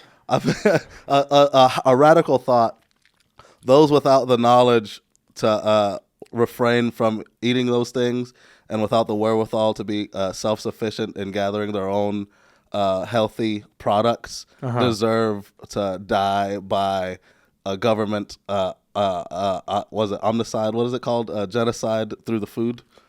Oh, I don't know what that word is. What is that word? Genocide. Oh, I know what genocide is. I don't know if there's an actual word for like killing off an entire group of people by giving them poisonous food. I'm sure there is. It's genocide, but it's like there's no subculture word for the long game genocide. It's like a drawn out genocide. It's a multi-generational approach to killing people. Mm-hmm. Like, we're not going to get all of you yet, but in 100 years, all of you are going to be dead because of Cheerios. Because of Cheerios, yeah. Nothing against Cheerios. If they can get us, you know what I mean? If they can get us sterile, if they can sterilize us, get our life expectancy lower, and then the people that rise above that are the people that you want to work with. Well, I think what happened to survival of the fittest? I think since we've become a culture that has so much more comfort and we're not worried about a Bengal tiger killing us on the way home from the market, like a lot of people do in India today. Yeah, exactly. Nature isn't offing the weak anymore. No, you know what, dude? I think we've engineered a way to kill off the weak. It's not. Yeah, a way to kill off the weak. Yeah, for sure. But not only that. Like uninformed is the new weak. Not only that, dude. Sheep taste. You know why they do the organic, like the humane treatment of animals and blah blah blah. It tastes better. It does. It just tastes better when you treat them right. Same thing with human cattle, right? They produce more when they feel more comfortable. Right. Yeah, definitely. So it's like, yeah, And they produce a higher quality too. Higher quality, yeah. So I want all these sick, broke motherfuckers to be comfortable being sick and broke, and they're gonna die off when they need to die off. But the whole time they're gonna be producing the shit out of it. They're gonna go to work every day and work and cuss their job, but do the shit out of it. You know? Right. But are they just gonna cuss their job and do the bare minimum? Bare minimum is doing the shit out of it. They could not do it. Somebody would. Somebody would probably do a better job. You would think, because the system is so good that it feeds everybody into this idea that you have to work within the system to provide for yourself. And one specifically, they made it illegal to live off the land. But if everybody decided, hey, we don't need this system. If everybody at once decided we don't need financial institutions, everybody personally could just work together and grow their own garden, grow the blah, blah, blah, eat together and fucking just give each other what we need from each other. Right. Then the system would fall apart. But the system's so good, that's not going to happen. Is it though? I mean, like the system feels like it's on the brink of destruction at the moment. Total collapse is the only thing that, like, you know, but like it's good as long as there's rich people living well.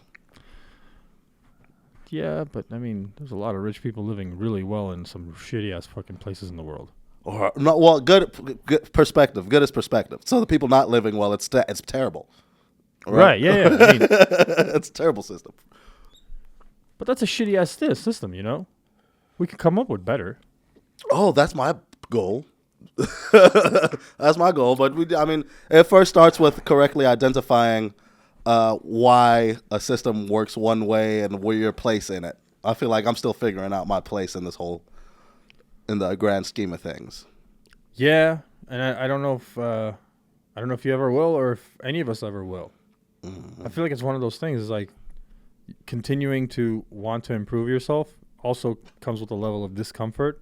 Yeah, and it also means that I don't find my place in the cog in this big ass machine because I don't feel like a cog, right?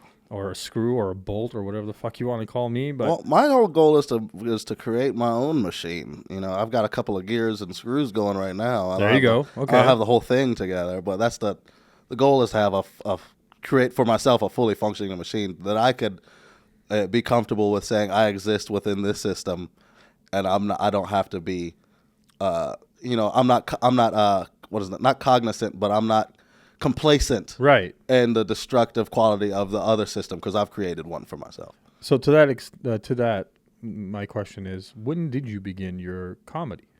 Like, when did you first get on stage? February 14th, 2018. So about 6 years ago. 6 a little years over ago. 6 years ago. Yeah, at a this little over point. 6 years ago. Yeah. And because you are part of a system, technically, the whole entertainment or comedy.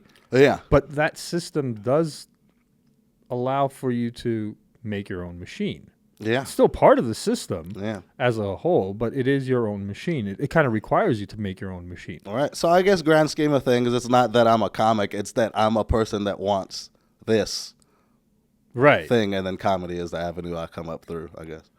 Right, because, art in general is kind of the wheelhouse that comedy falls under. And art just encompasses everything that is, the creative the creative world is all art for me. Yeah. Even if you're an engineer and you're designing an engine for a vehicle, craft that's creates art. Yeah, that's an art form for me because yeah. most of us don't understand that shit. Like an assassin is an artist, depending on and their canvas is usually blood. Right. Or their paint is blood. I'm sorry. Right. Their canvas is whoever the unlucky fuck is that's on that paper. Exactly. And the only people that could appreciate their art are those people in that world, I guess.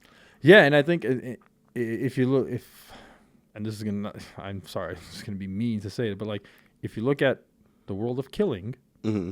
some are artists, and others are just consumers. Yeah. Like, there's a lot of people that will go into the military and during battle will kill. They're artists, but some are just going to die. Right. But then you have those that are the true creators, the military strategists, and the hitman that comes up with that very creative way of killing someone. And, there's all these things that you read about sometimes. You're like, are you telling me somebody got poisoned with radiation in some restaurant in New York City while having lunch and they have no clue how they got poisoned? You're like, that's an artist. That motherfucker is meticulous about the way he or she kills. Where you're like, I'm sorry, you got me radiation poisoning. Dude, and it's a 2-week drawn out death that there's no cure for at all. That you're going to go to the hospital and be like, hey, you're going to die. Yay. That's what's so crucial about the elite, dude. We have all these conspiracy theories here and there, and fucking we want to believe that the government's in control of this, rich people this.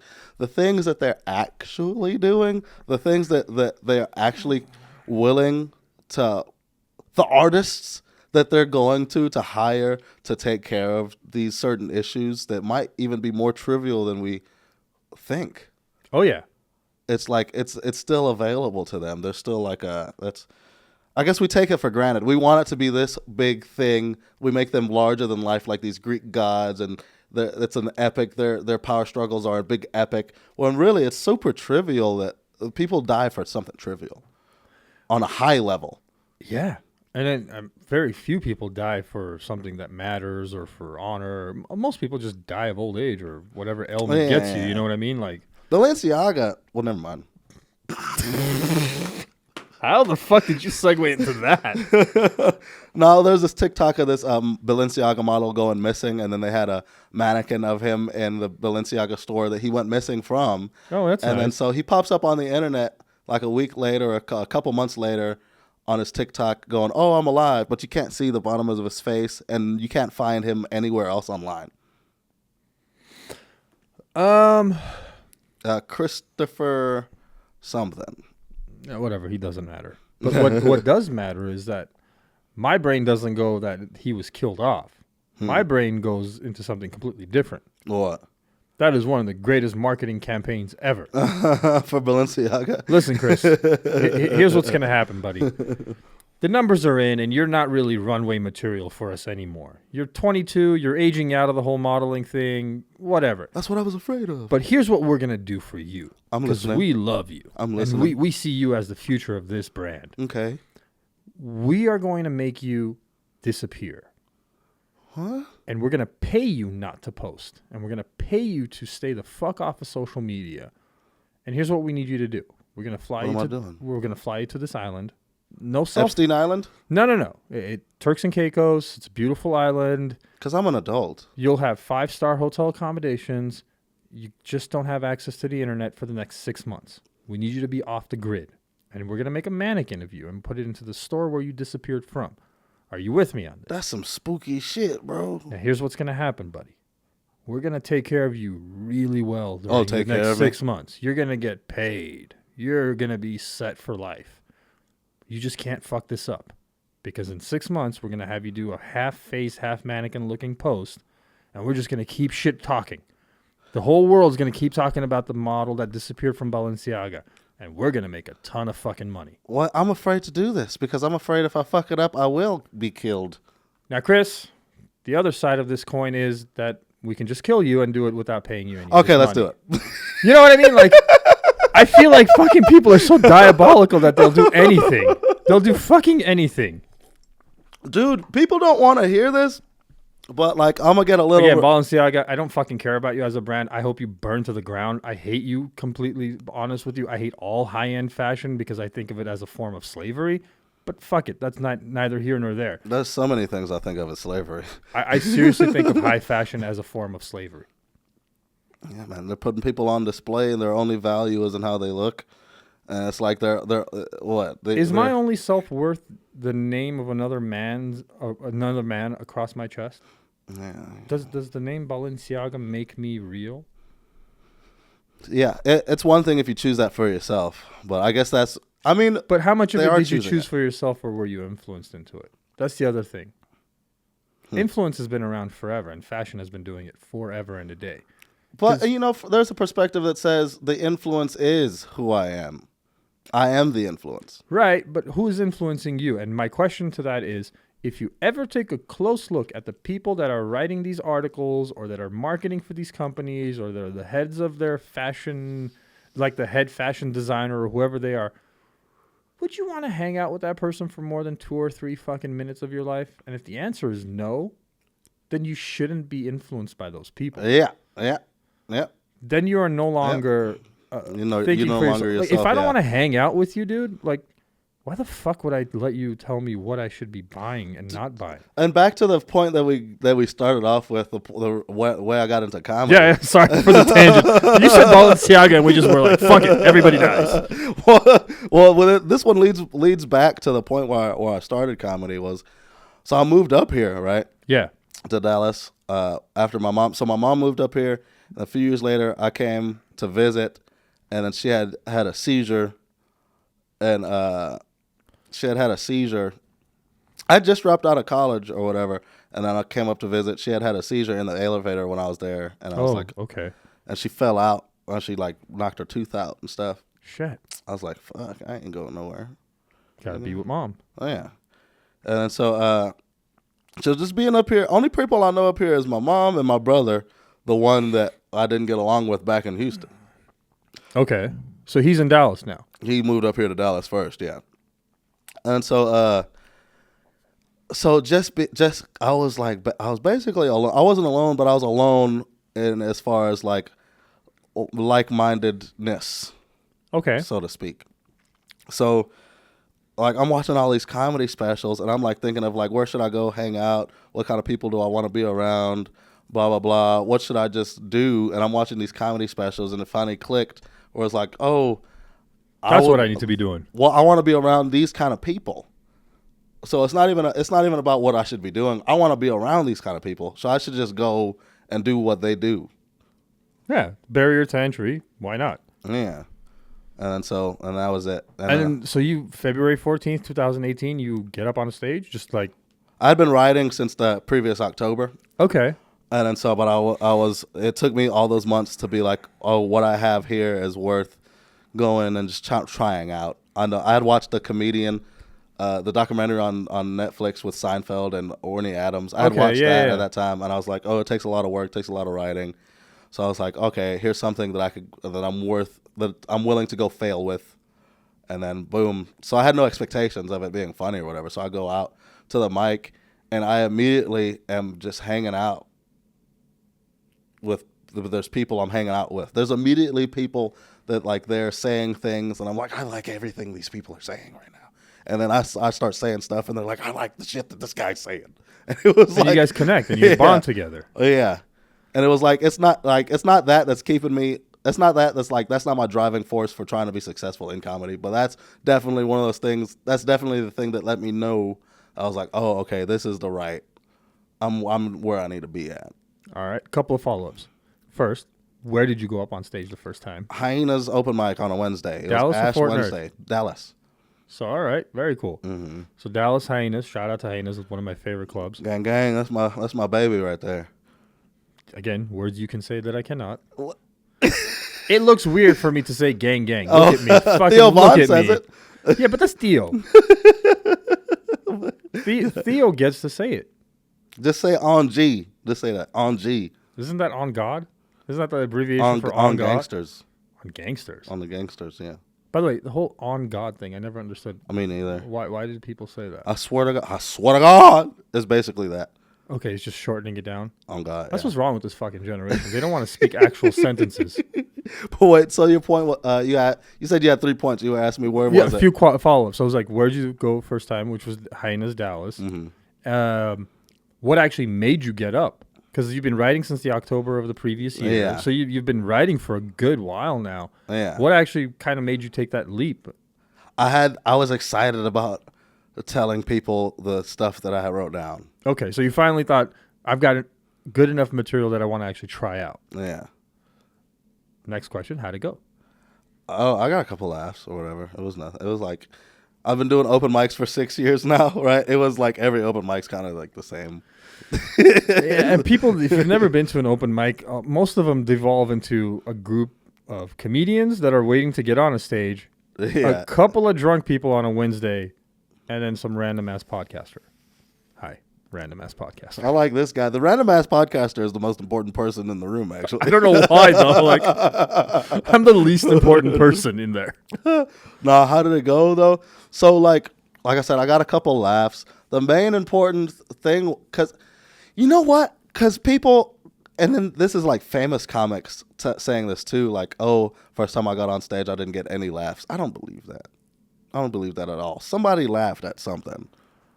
So here's what I've got, because I find a way to kind of formulate this question when I do a podcast, when it does come up, when the comedian inevitably speaks about their comedy, because we just barely got into your comedy this whole time that we've been talking.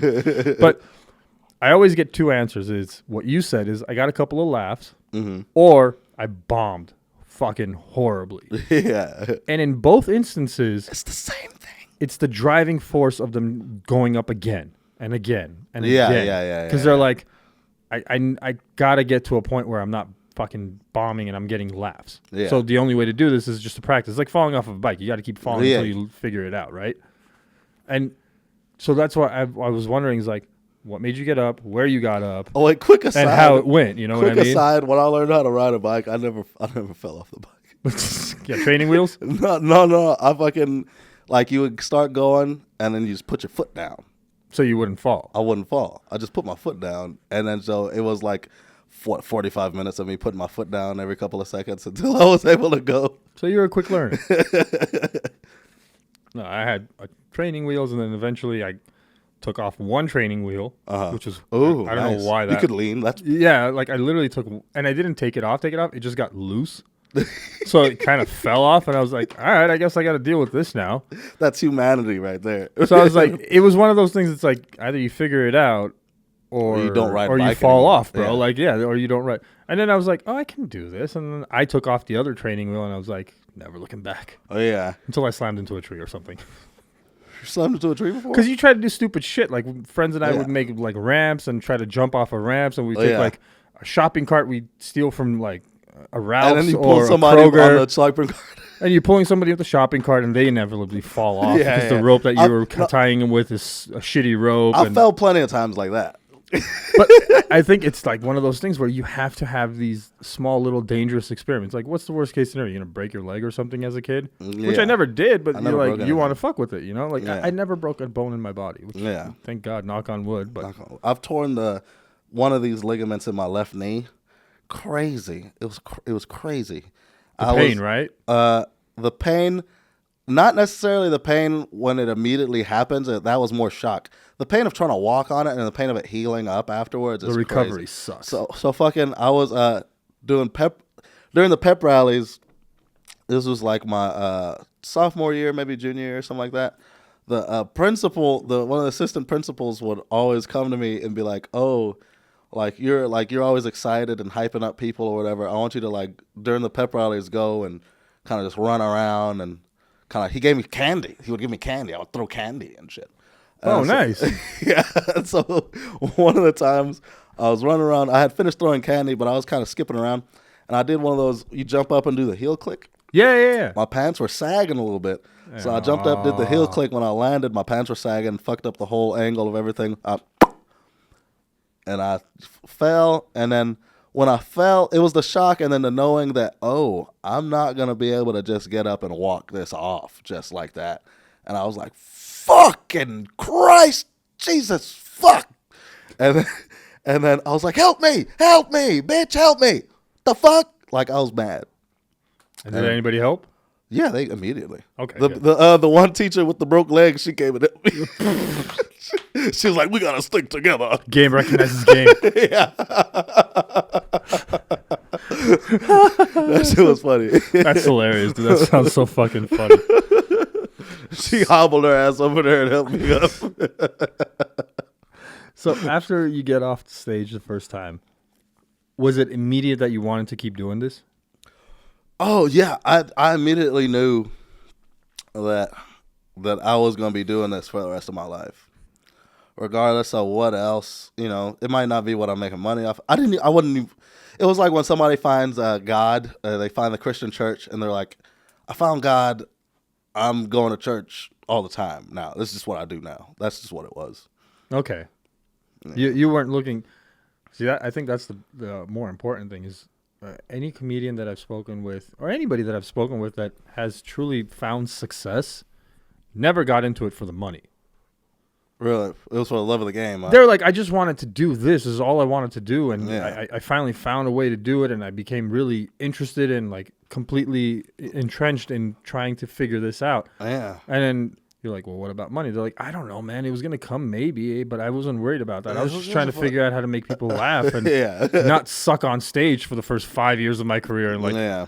you're like, it's a lot of eating shit when you're first starting out. You know what's crazy? So I was watching.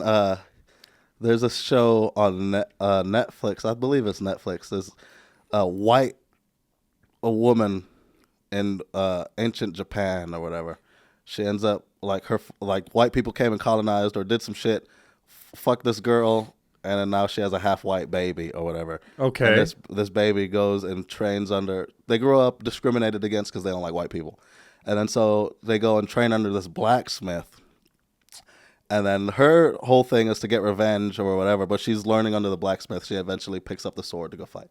But while she's learning under the blacksmith tells her some shit. He's like, I'm a blacksmith, dude. Okay? That's what I do. I don't really care about anything else. You being here, me helping you out, is to serve me blacksmithing.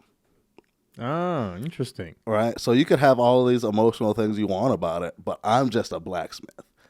I make swords. I wake up in the morning. From the time I wake up, me drinking water is to further benefit me making swords. That's the driving force of his life, is just making the best swords he can make. Making, not even the best swords, making swords. Just making whatever swords. fucking sword he wants. And then fucking, so that's me. Like, I feel like that's me with comedy. But like, there's other, like, just the way that I wouldn't understand that blacksmith. How can the fuck you can even wake up and make swords every day? What the fuck is that bullshit? That's dumb. But it's like he looks at me like, why would you fucking wake up and you're dumb? You're an idiot. Like, we're all idiots to each other. if we really have conviction on what we want to do every day, we're going to appear to be an idiot to somebody else that doesn't understand it. That makes sense. I mean, it makes total sense. Yeah. A blacksmith is an artist again. He's an artist, yeah. I was watching. Fuck, what was I watching it on? I was probably YouTube, but there's a YouTube series like why something is so expensive to make, and Okay. or why Those are interesting. yeah, like why it's so expensive, and they were doing like a whole thing on Japan and like why samurai swords are so expensive, even in today's market. Like, or why? No, it wasn't samurai swords. I apologize. It was Japanese chef knives, Yeah. and why they're so expensive. And the reason I said samurai is because they use the same technique that was used to make samurai swords. Yeah. And then That's why food is such a huge culture over there, I think. Yeah. But go ahead. No, I mean, it goes right exactly to the same thing. Is why it's such a big deal for them. Is they take so much pride and are so meticulous about the work that they are doing that it just takes a long time to make what they would consider the perfect knife. Yeah. And you're like, I'm sorry, each knife takes how many man hours? And you do it all by hand, and the way you've been doing it for like hundreds of years now, and it's a family business, and you're like, oh shit, this is nuts. What's so crazy, even if you got the perfect machine with the perfect AI to make these knives to the same specs or whatever, it's not going to have that particular quality. It could be a damn good knife. It's not going to have that I want to say vibrational. I don't want to sound like a crazy spiritual person, but like it has that aura of the person that made it. I don't think you're crazy at all. I think a part of that person's soul goes into every knife he makes. Right. Soul being whatever you want to describe it as. Yeah, fine. You'd be your vibrational frequency, soul in the traditional sense of God, and the embodiment of your Holy Spirit and all that stuff. Yeah. I don't mean that. I mean that one thing all of us know we have inside of us that we cannot actually put a name to, but we know it exists. It makes us us. Like our aura, our individuality, our something that is far beyond us and our comprehension. But we're like, something about me makes me me. Yeah. I don't know what that is. It may be my soul. It may be, whatever you want to call and it. And that gets left in your art. Yes, I believe that very much so. Yeah. I fully believe that, Pininfarina, who designed a ton of Ferraris, his work is in every single one of those cars, on every single piece of metal that is formed and molded into a Ferrari. And that same thing goes with those knives. That's so crazy because that kind of brings up the point, like separating the art from the artist. Yes. It's like you would, like, as an artist, you would feel like, oh, but like, it's all art is necessary. That's just it. All art is necessary, regardless of who it's created by. But at the same time, you feel weird enjoying art once you've known that it's been created by somebody who lived their life in completely antagonistically, and as compared to how you live your life. Like a pedophile, R. Kelly or whatever. Like once you know R. Kelly is a pedophile, you feel weird jamming the music because you're like, every time you hear him talking about fucking a bitch, it's like, dude, that chick was 14. I can't listen to this. I don't know if I have the same feeling about it or not.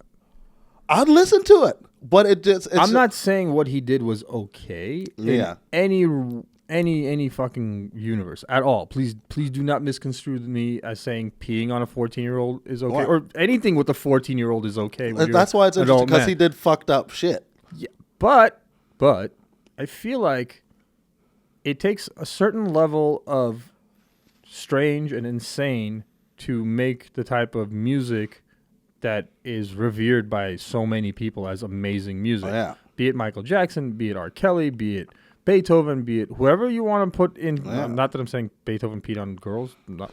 We don't know what he did. He did. Yeah, something. so that's the thing. Is like we have no fucking clue what his weird shit was.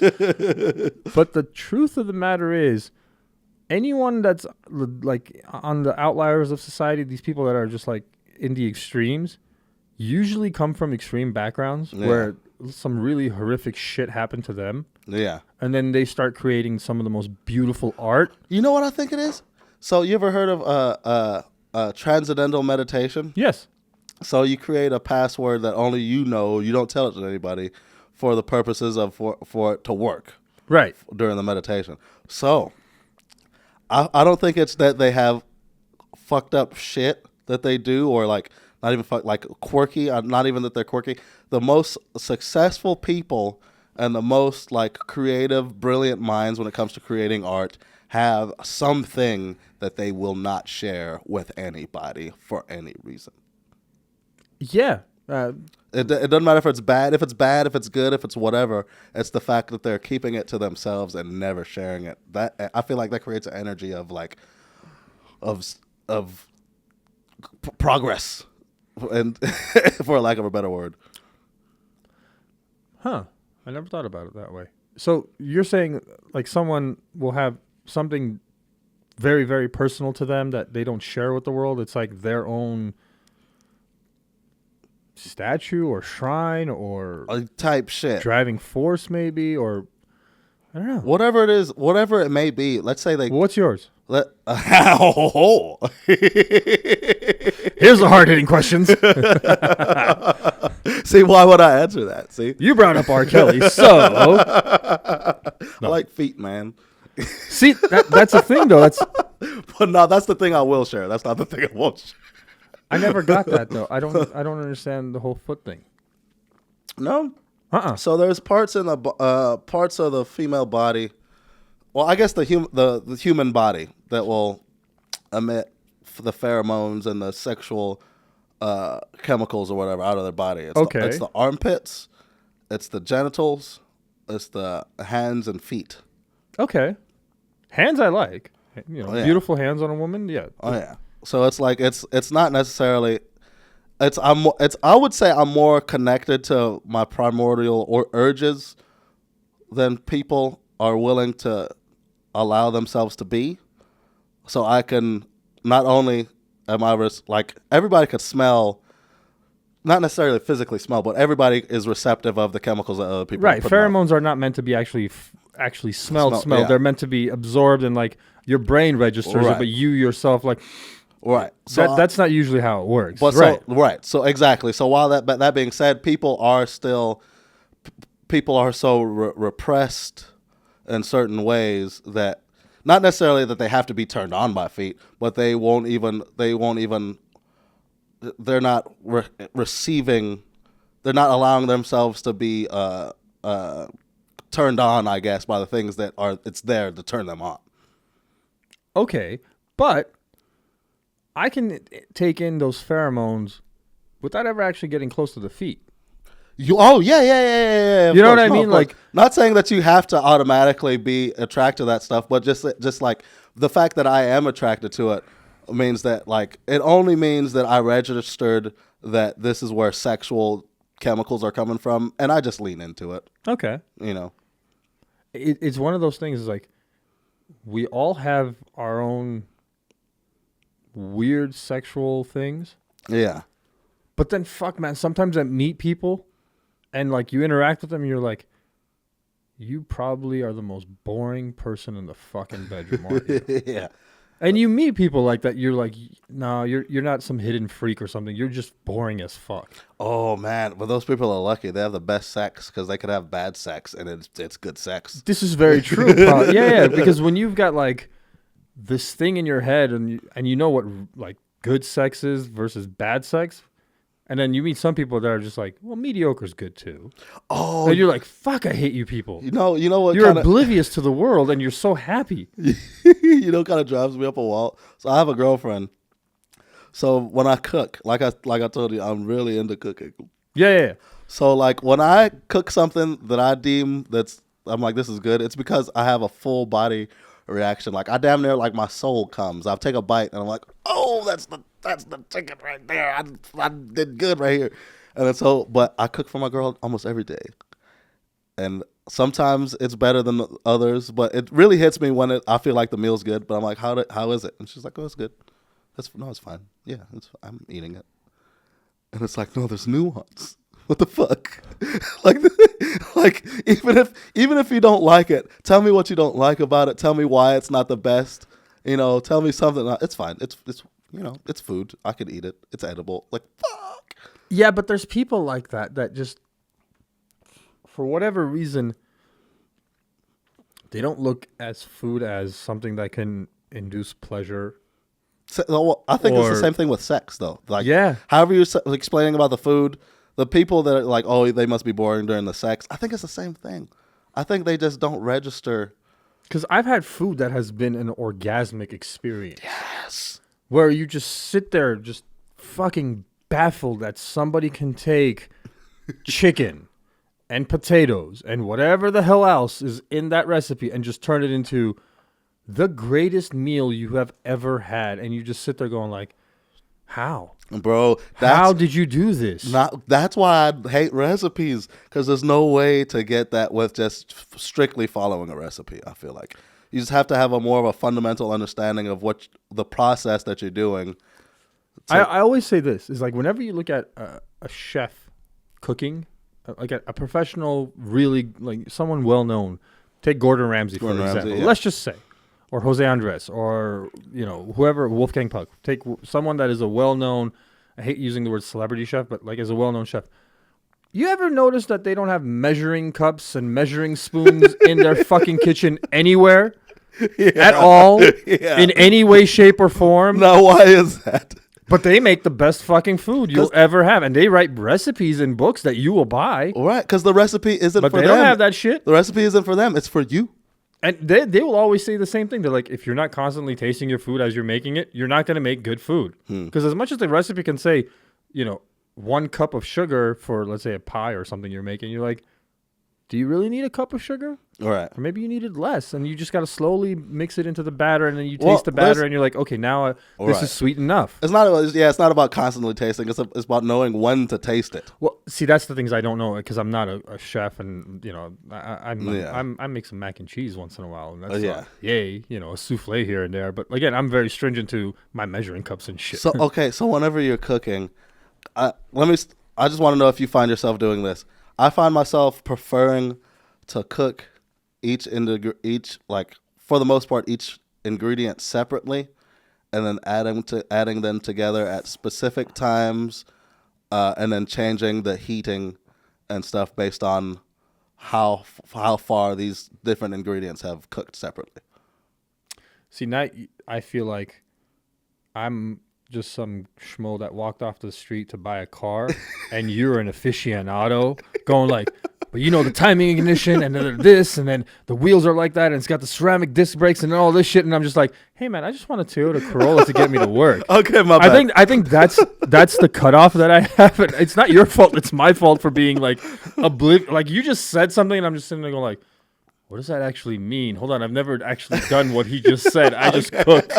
I'm like, it says put it on medium-high heat and stir, and I just put it on medium-high heat and stir. Yeah. You're like, you're going like, you know how you got these things going like this, and then you got to lower the temperature, and then you wait the 10 minutes, and then you add it in, and I'm like, wait, I was supposed to wait 10 minutes? Okay, so you know what I mean? Like, I don't get it. So specifically, like, here's an example. So I love to make this I'm so happy I'm stupid, bro. It's so good, because I get to learn so much.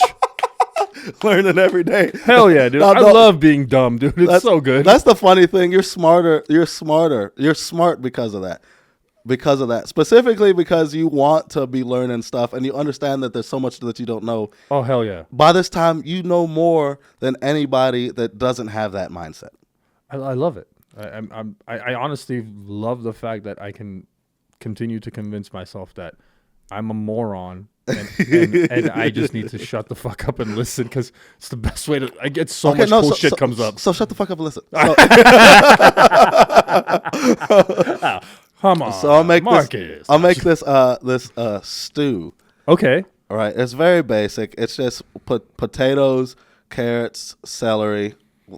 I won't go into detail about the seasonings, but there's seasonings and herbs and stuff. And then you season your food? Yeah. What is this concept you speak of? Well, I was gonna go into the I'm fucking with you. No, yeah, you got your thyme, your oregano, cardamom, Hell coriander, yeah. garlic, salt, garlic powder, black pepper, blah blah blah. Different ratios. Different ratios depending on what you're cooking. Anyway, so you have the carrots and the celery, and I'll cook them in stock. I use a lot of stock. I got to figure out something else to do, but like chicken stock, beef stock. Yeah. With bouillon. Do you make your beef stock and chicken stock from scratch? No. Or you just buy the cubes and you just. Well, no, I buy the it's liquid. I buy the liquid. Oh, it's just ready to go, like bouillon and stuff like that. Yeah. Okay. I like, instead of using water, I'm like, if you're cooking and you're using water, you use stock of some sort. Got it. Because it enhances the flavor, it thickens it a little bit, and it binds the seasoning to the whatever you're cooking it in better than if you did it in water. Right, because it's got the fat content from whatever animal it was rendered down from. Exactly. Okay. So you're heating the carrots and the celery. Those take a long time to get soft. Carrots and celery. Okay. They take a long. It's a similar timing. So. And the same as the potatoes, or longer than the potatoes? I cook it separate. I cook the carrots and the celery together. I cook the potatoes separate because it's a different timing. They'll get soft. It takes a while to get soft, but then after it gets soft, it immediately starts getting too soft. See, I'm throwing everything into a pot. Yeah. See, just fucking throw it all in. If I saw you doing that, I'd get pissed off. I'd be upset. I'd be like Gordon Ramsay. I think a lot of good cooks would be. They'd be like, "You motherfucker." God, dude, not to throw her under the bus, but I'll tell my girlfriend to cook just because I want her to. I'm cooking every day. I want her to feel like she can contribute. Not contribute. She like a woman. She does a lot to contribute. I want her to feel like she's able to produce something, and I receive it. I feel like it's the way I feel when someone eats my food. I just want her to be able to feel it. Got it. So okay. I'll ask her to cook, and then but if I have to go away and do something else and like not give a flying fuck about what she's doing, because you're gonna be pissing that. I go in there, if I walk in that kitchen, I'm gonna see one thing and be like, "What the fuck are you doing?" And it's like, that's not okay. That's not. I love this girl. I love that I'm oblivious to that shit, because when my wife's cooking in the kitchen, I'm just like, "Oh, cool, food." Yeah, I don't know if I have OCD or something. I mean, I don't know. There's levels to the shit, but. Anyway, so I'd be pissed off if I saw you doing that. All right, note to self: if I ever invite you to a cookout or something, you got to come when the table's set.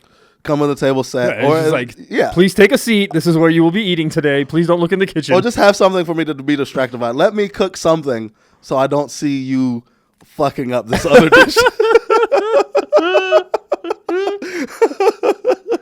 Oh fuck, man, that's the funniest thing in the world. He's like, I don't want give me something to cook. Yeah. It's like, I'll make the chicken, or I'll make the beef, or I'll make something. Just, I can't look over there.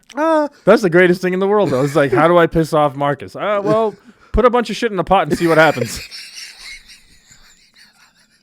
Yeah, I'd be upset. Just like, what? Oh, yeah. Put the chicken in. Don't worry if it's raw. Just put it in right now. It's gonna cook. It'll all cook. Yeah. Fuck you. Just throw it right. Throw the chicken. Just throw the chicken in there. By the time that chicken gets finished, that whole, oh my god! Wait, he's getting angrier just imagining it. It's the best thing in the world. And if you really want to truly piss him off, make sure the pot's a little bit smaller than it should be. Shut the fuck up! How'd you know that? And put the gas all the way up. Oh my god! And then just be like, I don't know why it burned and stick to the bottom. Listen, I have nigga. no idea what's going on. Listen, my girlfriend made some spaghetti the other day. It was bomb. It was great spaghetti. It was very tasty. I enjoyed every bite of it. I love how you're prefacing this. But so she made the sauce or whatever. So she's making the spaghetti noodles specific. It's not from scratch. She just got the box or whatever. And then when I walked in the kitchen, bro, and I saw the size of pot that she had, this spaghetti. Wait, too big or too small? Too small. Oh god, Too small. And I'm like, okay, I've made spaghetti there plenty of times already, maybe 7 times.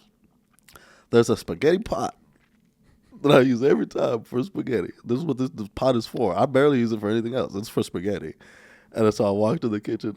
It's the biggest pot we have. So I walked to the kitchen, and then there was spaghetti in a pot besides that one.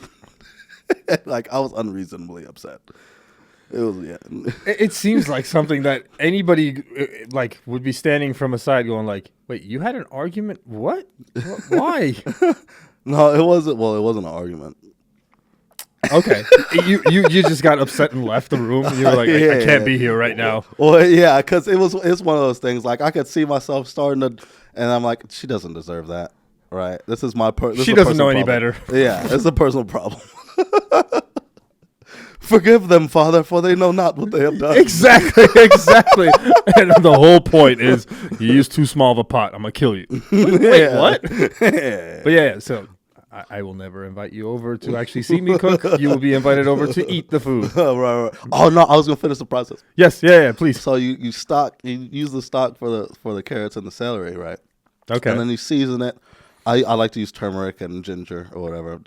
I feel like it really goes well with I put thyme and oregano in it. I feel like it just all blends together. Sounds good. Sounds really good. So that's gonna take a certain amount of time, right?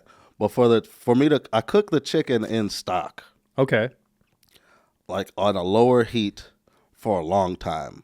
So if you don't start that at a certain time, when you start the vegetables, that when it's time to put stuff together, it's going to be different textures than you want them to blend together with. And today on Martha Stewart Living, Marcus is going to tell us how to make beef stock. I was gonna start lying my ass off. Then I remembered, I can tell if you're lying. Yeah, but so far you've been pretty spot on with like explaining shit.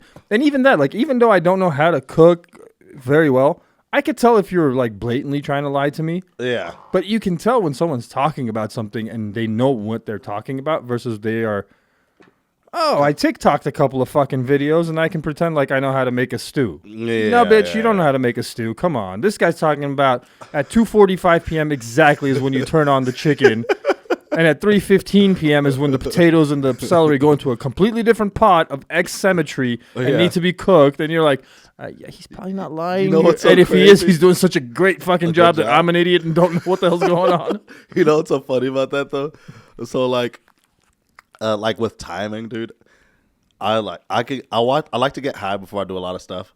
I can't get too high before I cook. That's one of those things. Like cooking and then stand-up comedy. I'd like to get high. I like to be at a certain level of just, tied with all things. But if I get too high, my timing's all off. I'm doing the chicken fucking early. I'm fucking, burning shit. It's fucked up. He gets too fucked up, and you're like, man, I'm hungry now. I want food now. Yeah. That's literally. Also, I feel like you may just like, I could put a little bit more thyme this time. I can put a little bit of rosemary Salt. in there, and then like you overdo it, and you're not high anymore, and you're like, damn, this doesn't taste right. Something ain't right here. Nah, if I get too high, my shit's gonna be salty than a bitch. Weed makes me want salt.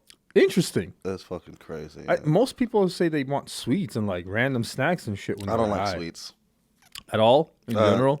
I have to crave them, and that happens less and less as the older I get. Well, no souffle for you. Wait, was the soup guy Armenian? No soup for you. No, he was a soup Nazi. Remember? He was a soup. But he wasn't he wasn't white. He wasn't German, but he wasn't brown Armenian either. I think he was something Eastern European type of shit. Okay, like the Orthodox Catholic fucking hat, the fucking Ukraine hat bullshit.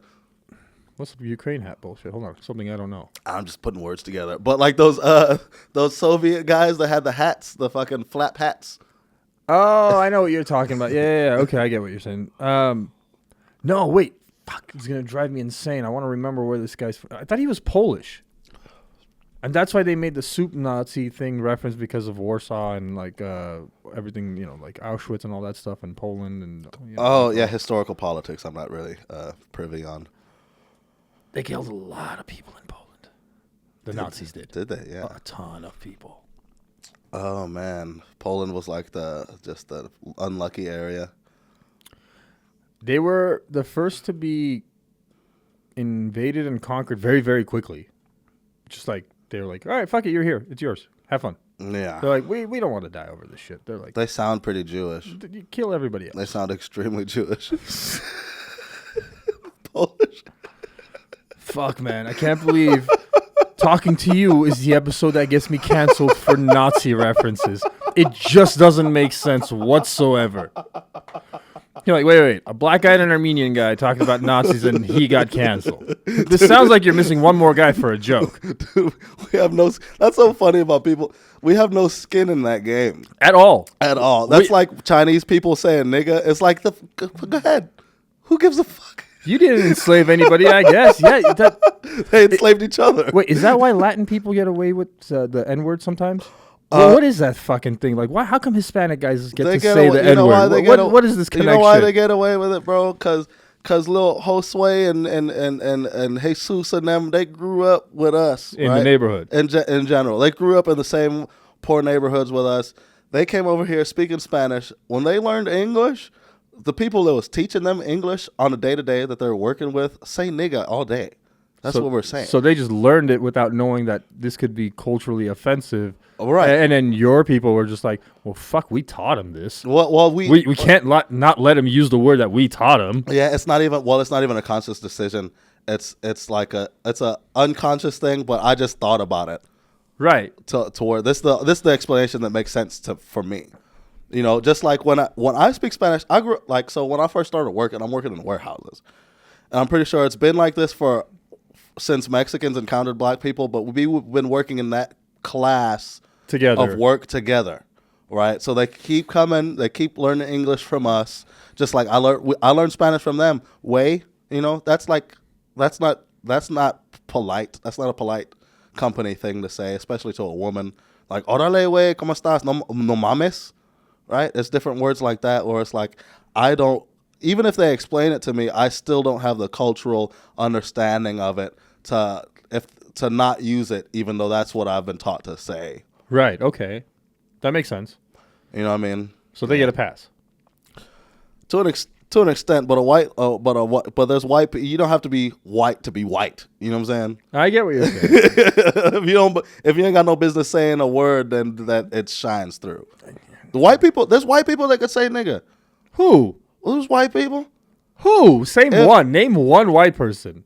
Dalton. Who the hell's Dalton? Well, he's half black. But like, if you you can't do that bullshit. Like, I know. You can't half black them in the middle of the conversation. But no, because like the 4 white people listening to this podcast are going like, I can say it. How the fuck do I say it? Give me the secret. What's the secret? You can't say it. And you're like, well, one of your parents had to be black, and you're like, come on. Well, no, okay. Just so this is I'm not telling anybody to go and fucking be rude to anybody. I got African roots. I can't say the N-word. Okay. My grandmother was literally born on the continent of Africa. If you said it, you don't. Well, I mean, Africans can't say it either.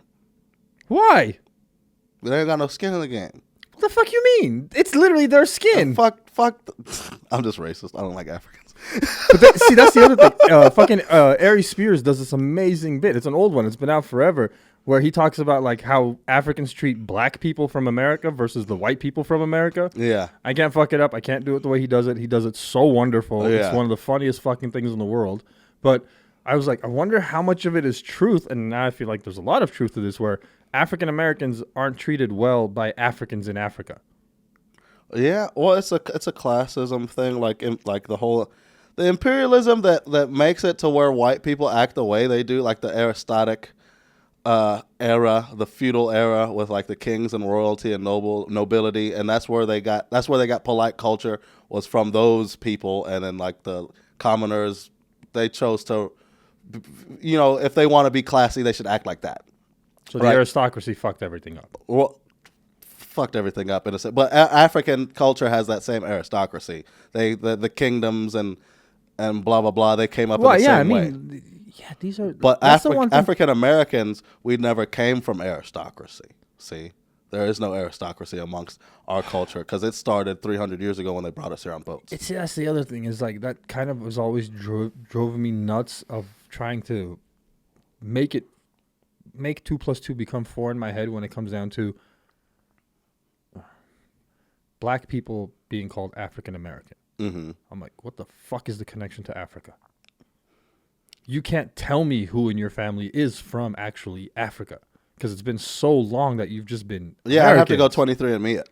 You know what I mean? Like, I get to say I'm Armenian American because I was fucking born in Armenia. Yeah, I'm literally from the country that I say I'm. Now my kids don't have that right. They can be American Armenians because they were born here. Yeah.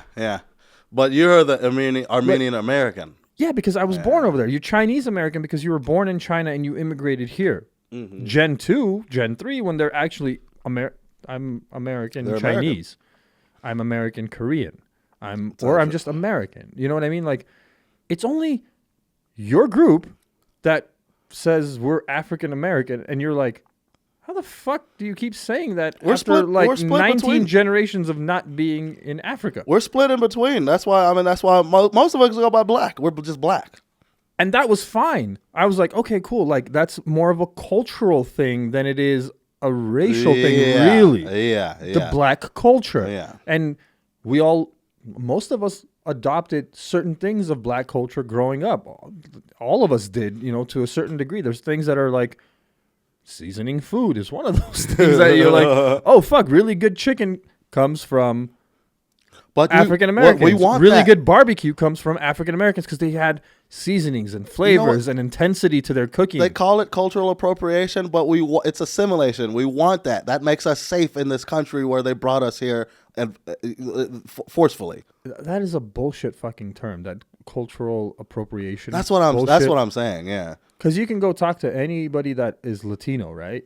Mm-hmm. And wasn't born in this country and you can ask them simply, are you okay if we listen to your music and it's not my music, sometimes bitch. Sing along to it? No, but I'm like as a different group to bring up as an example. No, that's right? what I was saying. Like that's what they're saying in their minds. It's not my music. Like it's like fuck it. If it's for everybody to enjoy, I'm pretty sure when Julio Iglesias came up with the beautiful music he came up with and sang it all in Spanish, he wanted that music to be listened to by as many people and loved and shared by as many people. Right. And then some douchebag with a fucking iPhone goes like, are you culturally appropriating people? You're like, no, dude, I'm appreciating someone else's art. No, they don't even realize this is what it's stemming from, but that's a newer age way of separation. That's just another way to separate. It's segregation, for fuck's sake. It's so stupid. Yeah. Are you telling me that nobody except for Chinese people should be going to Chinese food restaurants. Well, I mean, that's a weird example because Chinese food restaurants, that's an American thing. They made that No, I'm shit talking about up. like authentic, Szechuan kitchen. You got really good.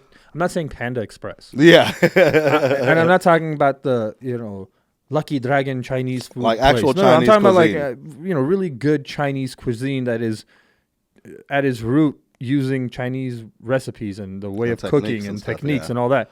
Are we not allowed to eat there, or are we not allowed to try to make that in our own homes? Well, that's what I'm saying. That's stupid. You should want everybody to be using each other's culture. That's Yeah. what Solomon, in the Bible, I don't know how religious your listeners are, but even in the Bible, King Solomon is the greatest example of melting pot. That's the best way to create a stronger community, is by melting all the communities together. Because once you go and encounter another culture, right, it's not in your best benefit to clash with them if your goal is to expand.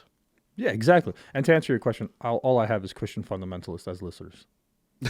100% across the board, Christian fundamentalists. That's it. Fundamentalists. Just the extreme of the extreme. January fucking Sixers, all of them. No, I'm kidding. I don't actually have any clue as far as the religious. What's the word for it? I guess the religious demographic of my viewers and listeners. Mm-hmm. I do know it's a mixed bag that comes from all over the place. And it's really funny because this podcast isn't big in any stretch of the imagination, but I've got different countries listening to me. Yeah. Dude, you know what's funny? And I'm like, what the fuck? Those analytics are crazy. I looked at mine on Instagram. It said I had a fucking people in Bengal. What was that? The Bengali? Bengali? Like They said- India? They said I had Bengali followers. That's fucking crazy. No, see, look, I've got Chinese followers, I've got Indian followers, like literally from the country listening to me because I've had guests that Oh, they have people watching them from there. like, yeah, Pang Deng was on my podcast and he's really big in China. Yeah. Raj Sharma has been on my podcast. Sri Raj has been on my podcast, and they're pretty. Sharma. Somebody I like is opening for Raj Sharma soon. And, Go ahead. and they're much bigger comedians in India, let's say, and they're well known. And then they do my podcast, and then out of nowhere, you're like, 1% of my listeners are from India. What the fuck? How many subscribers do you have? Where do you post your podcast? On like Spotify, all that bullshit? So I use Spotify for podcasters to do the uploading and mass distribution of it, but it goes everywhere. So It goes iHeartRadio, Apple Podcasts. So how many fucking- subscribers do you have total?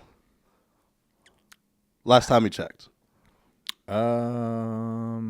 Between like YouTube and podcasts and like I think Spotify is the main one that I like follow because I don't really look at the analytics on Apple Podcasts and stuff.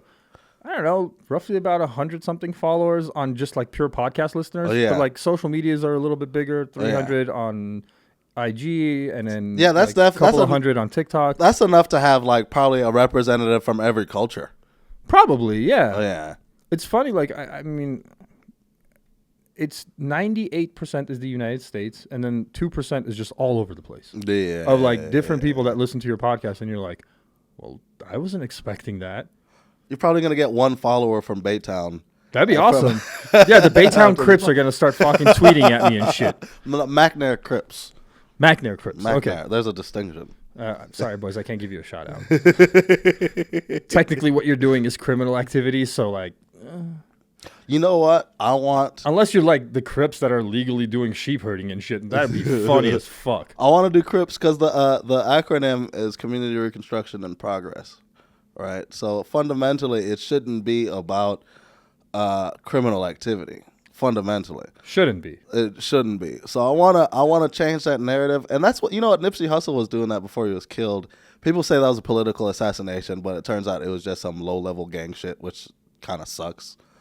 But Yeah, dude, like that was one of the good ones.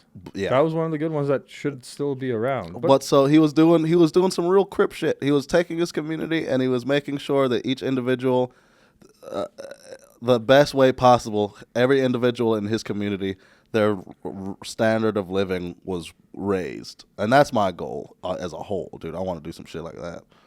And I don't understand why we can't, or not we, but I guess like gang leaders can't just put an exemption on the guys that actually made it, even if they're on the other side, even if they're on your enemy side. Like if you're the Bloods and a Crip makes it and like big in hip hop and is actually affecting change in the community and stuff, shouldn't there be like an exemption put out that's like, hey, nobody touch him? The problem is He's doing stuff. The problem is there's no leaders do that. The problem is there's no leadership in the gang hierarchy. That's the problem.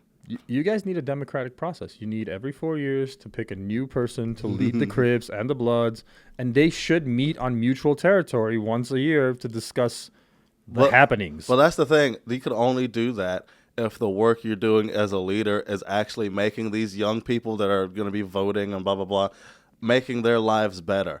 There's no way. There's no leadership. There's no true leadership if the soldiers are running around selling drugs so they could have something to eat. That's true. That only serves to further destroy the community and make it to where the next generation of people have drug-addled parents, and they're put in the same predicament as the people that came up before them selling drugs. Like fucking, you're just creating a bad environment for your kids to grow up in. That's not leadership, right? It's not, and I think it's just a matter of a lot of people coming from just these really, really bad environments and then getting a little bit of money and going like, well, fuck it, it's me first kind of mentality. Right. And Correct.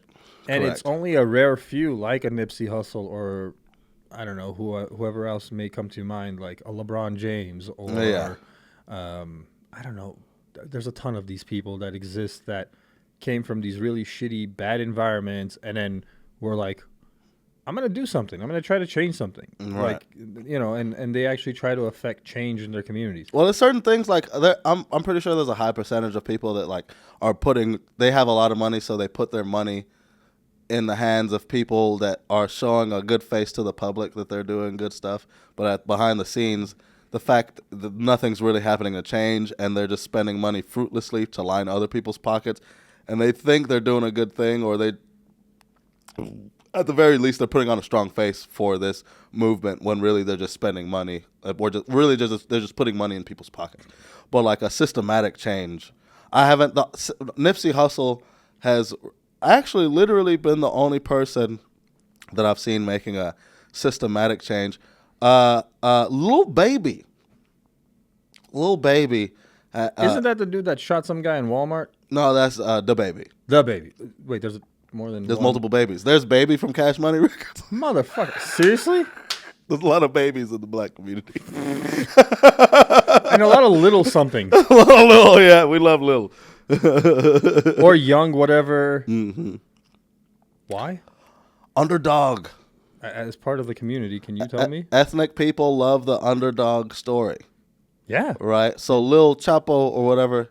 Yeah. He was named that ironically because he's the runt and he doesn't have the build or whatever. But like, fuck that. His spirit, he was so devout in his spirit from God that the spirit became bigger than the man.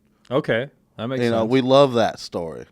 Nat Turner's Rebellion, we love that shit. All right. Okay. Now I understand. Makes more sense. Yeah. But so Little Baby, not The Baby. Lil Baby. Oh yeah. Is affecting change. He's Shout out to the babies. Real estate and gentrification and stuff like that. So like that plays a big part of it.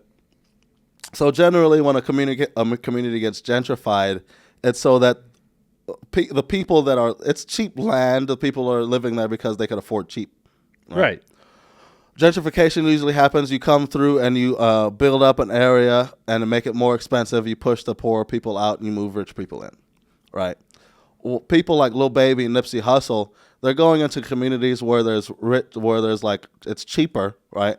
They're building up the community so that the people that live there can continue living there. Didn't like Mike Epps do something similar to that? Yes. Didn't he buy up like the whole Yes. Block that he grew up on or something? And he made a reality TV show about it. I haven't looked into it enough to see. And he just built some beautiful homes for people to live in. And he was like, this is for my people. I don't want anybody else coming in here. And I was like, oh, cool. That makes sense. Oh yeah. And that's some real, and that's you know what? I mean, but the fact that he made a reality TV show about it, it just just from my understanding of things, which was limited as it may be, the fact that he made a show about it kind of diminishes the whole thing, the genuineness of the whole thing. But like on paper, what he's doing with that is amazing. Giving people that already live in that community a chance to live better is amazing. I think it. I don't know if you saw or kind of read about it, but like recently, Mr. Beast got a lot of shit for some good that he did. He made like they dug it was like 100 or 1,000 wells in Africa and South America, I believe, to give clean drinking water to rural communities. Yeah. And obviously, he's going to document the entire thing and put it on his YouTube channel. Yeah. Because that's how his business actually continues to work. Is like I get enough eyes on something, and then people want to put their money into it. No, I generate money from ad revenue. Take that ad revenue and then do and then more good. Yeah, that's a fine business model. And he does this all the time. Yeah. So many people want to shit on this guy for it, and they're like, well, why couldn't you just do it without doing the cameras, and why couldn't you just this and that, and you're appropriating other people, and you're doing this and you're doing that, and you're like sitting there going like, wait a second, you are doing absolutely nothing and have done absolutely nothing. And then you've got a guy here that's been 15 plus years just hustling the YouTube game. And you're mad because he's putting it on camera. And now he's taking a massive amount of time, resources, and his own money. Mm-hmm. His own time. That's the most important. And doing good in the world. And you want to turn around and tell him that he's an asshole and he's not doing enough and he's this and he's that. And then you're like, really, dude? Like, thank you for that. Like, really? You really think your opinion fucking matters here? Fuck off, please, all the way. Like, you know what? I needed that because you don't consider the power. I guess and not to fuck off to you, but like fuck off to the people that. Well, I was doing the same thing. I was falling prey to that same mindset of tearing somebody down just because you don't understand the process that they're going through to help people. Right, and I think maybe some of it. Let's say with Mike Epps thing, like the reality show. It's probably going to benefit them. The fact that it's on TV. They put up the money for it. They probably were like, okay, we'll pay the X millions of dollars it's actually going to cost to rehab all of these homes to be up to code and to have new plumbing and new wiring and pass all the inspections so that the elderly lady that is in the community can live in that home properly and safely. Yeah. Well, it's a give and a get. You got to give up something, which is doing this privately just because of the goodness of your heart to get all of this paid by some multi-billion-dollar studio. Yeah. I'm all for that. Why the fuck not? Yeah. Okay, Mike worked really hard in his life to make a name for himself as an entertainer, and people respect him for his dedication and his work ethic. Use that platform to do good. Yeah. Why not? Yeah, I mean, when you look at someone like Mr. Beast, I think he's like 500 million followers on all of his like social medias combined. That's a lot of people. Mm-hmm. Over 500 million people subscribe to your YouTube channel. Is that like 15% of the world? That's a big ass number, right? Like it's this massive, massive number, and you're like, he could have just been living in these big mansions, and then you look at the way the guy actually lives, and you're like, wait, you live in a 2-bedroom condo? Dude, right, because that's all he needs. You spend no money on clothes? That's all he needs. This is the thing, bro. And you're like, I have nothing but the most amount of respect for you. That's why people hate the fucking, the Joel Osteens and the TD Jakes. Yeah, because those guys are like, look at your fucking house, dude. There's no way that you should be living in a mansion and there's people homeless. And you're preaching the word of God. You're preaching the word of the flock flocking together to take care of each other. There's no way that you should be pulling in that amount of revenue and be living in a mansion. There's no way. You should have a bedroom for every member of the household that needs it. And that's it. It kind of ends there. That's it. So you should have food, you should have transportation, but there's no way you should be living large and fucking thinking that you could afford to spend these things on just maybe you want your kids to live good, right? Because they didn't ask to be They didn't ask to be born into the situation to where you're, you know what I'm saying? I think They that's your duty. See, a lot of people don't seem to understand the gravity of having a child. Oh yeah. But like, they don't have to be in a like a 1,500 acres estate. No, but you should be giving them a better life than you had. Yes. And if your life was so fucking awesome to begin with, then an equivalent life. Well, yeah. And maybe put a little bit of extra hardship in front of your kids so they don't become pretentious dicks when they grow up. All right. But I mean, you can't really you can't really stop that. Oh, you can. You definitely can. Because here's the thing. That's where abuse comes into play, I feel like. No. Look at it this way. There are certain people's children that are in the news all the time as monumental fuck-ups. Mm-hmm. Hunter Biden, whatever. Sure. Well, pick your name and you'll find the answer to it, right? Yeah, Paris Hilton. But then when you look at the overwhelming majority of millionaires and billionaires, like these very, very wealthy, very successful people, you don't hear shit about their kids. How come? Because they're not strung out drug addicts crashing their Ferrari and killing 4 people or doing coke off of a Taiwanese hooker's ass or any of that stuff. The wherewithal to cover up stuff and to keep stuff out of the public eye, I feel like is underestimated. It's also your duty. Mm-hmm. Yeah, okay. All right. I'm sorry, but that is also your duty as a parent is to shelter your children from certain things. We've all fucked up. Yeah. And if we had a parent that was in a position to help us, it may have been detrimental to us, but more than likely, if it was done properly, would have been a learning experience that taught us not to fuck up. Yeah. Or at least to put like a frame around how much we can fuck up. We got to draw a line on that shit, though. Sometimes the line gets skewed when you have the capability to make so many things circumstantial. Yes. The line gets fuzzy when it needs to be a hard line. Also, the other thing that we don't take into account is we look at the success stories of men and women that have made a name for themselves, be it entertainment, be it business, whatever the field is. Yeah. Even some scientists. And then none of us want to actually put into our mind that success came with never-ending hours of being tunnel vision on that singular objective. Your own kids won't understand that till they understand it. But they will. But see, the thing is, like, your kids are, if you are that person and you have that mindset, at a certain point, they're going to get a little bit of neglect. Sometimes it's a lot of bit of neglect. Yeah. Sometimes it's a little bit of neglect. Yeah. It really just depends on how things work out. But you can't look at someone that's extremely successful and think that, oh, yeah, they had a really healthy, balanced life. No, they didn't. That's bullshit, bro. Yeah. You can't have balance. It's impossible if you're truly chasing a dream and something that is much bigger than you. There has to be some disparity, some sacrifices. Sacrifice. You know what? They talk about these Illuminati sacrifices, and they make it a hard point that, you specifically have to sacrifice a parent or a child or a sibling or somebody close to you. You have to murder them or get them, whatever. But the sacrifices made by the Illuminated is much more nuanced than just giving.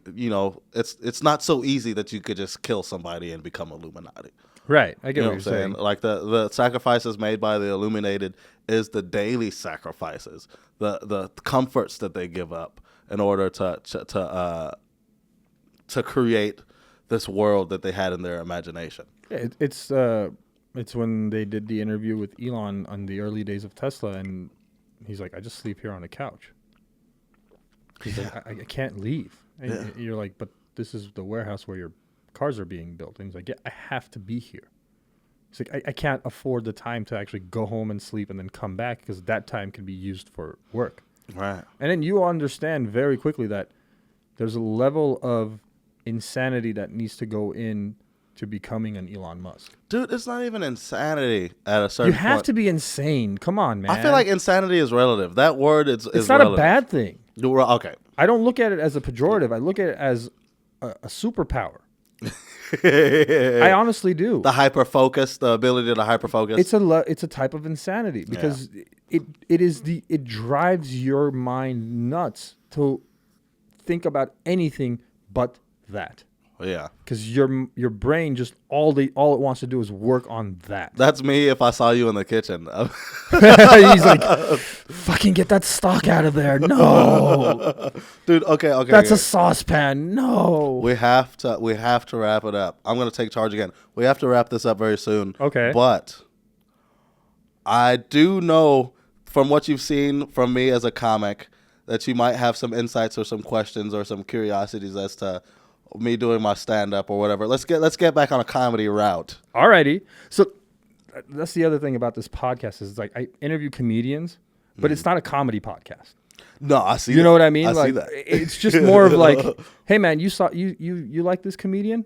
You get a taste for what's inside their head. I know Which is the beautiful to part that about point. I still want whatever fans you have, whatever fans I may have that be watching, to know more about your comedy. The comedy Let's do specifically. that. Yeah, all right. Yeah. So, to go all the way back to where we were when we were talking about comedy is we stopped at you got off stage February 14th, 2018, and then you're fully in. Yeah. But I want to take a step further back from that. I want to go to October when you start your writing process. How does your process of idea to actual joke to be performed on stage work? What is your process from getting there? Like, how did that COVID joke come to your mind, let's just say? Okay. Or how did any of the stuff, how does it work for you? So, there's things, so my general rule of thumb with comedy is that it could be anything. It doesn't have to be anything. Okay. Right? So that's like, that's too broad, right? How do you find a focal point? Well, whatever I'm thinking about, whatever idea that I've been thinking about that's been either pressing on my mind or reoccurring, or I keep seeing, like I want to be able to explain something, right? Okay, I get with that. But the way my brain works is the best way to explain something is with humor.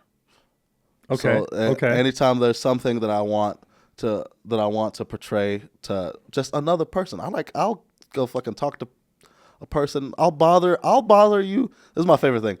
You want to hear an uninteresting, unfunny story? Sure. Yes. There you go. Then that drive is what drives me to do more material or whatever. Just things that I want to talk about or that's been on my mind that I want to have an explanation for. I try to explain it through humor, and then if I feel like it's funny, I'll take it. Okay.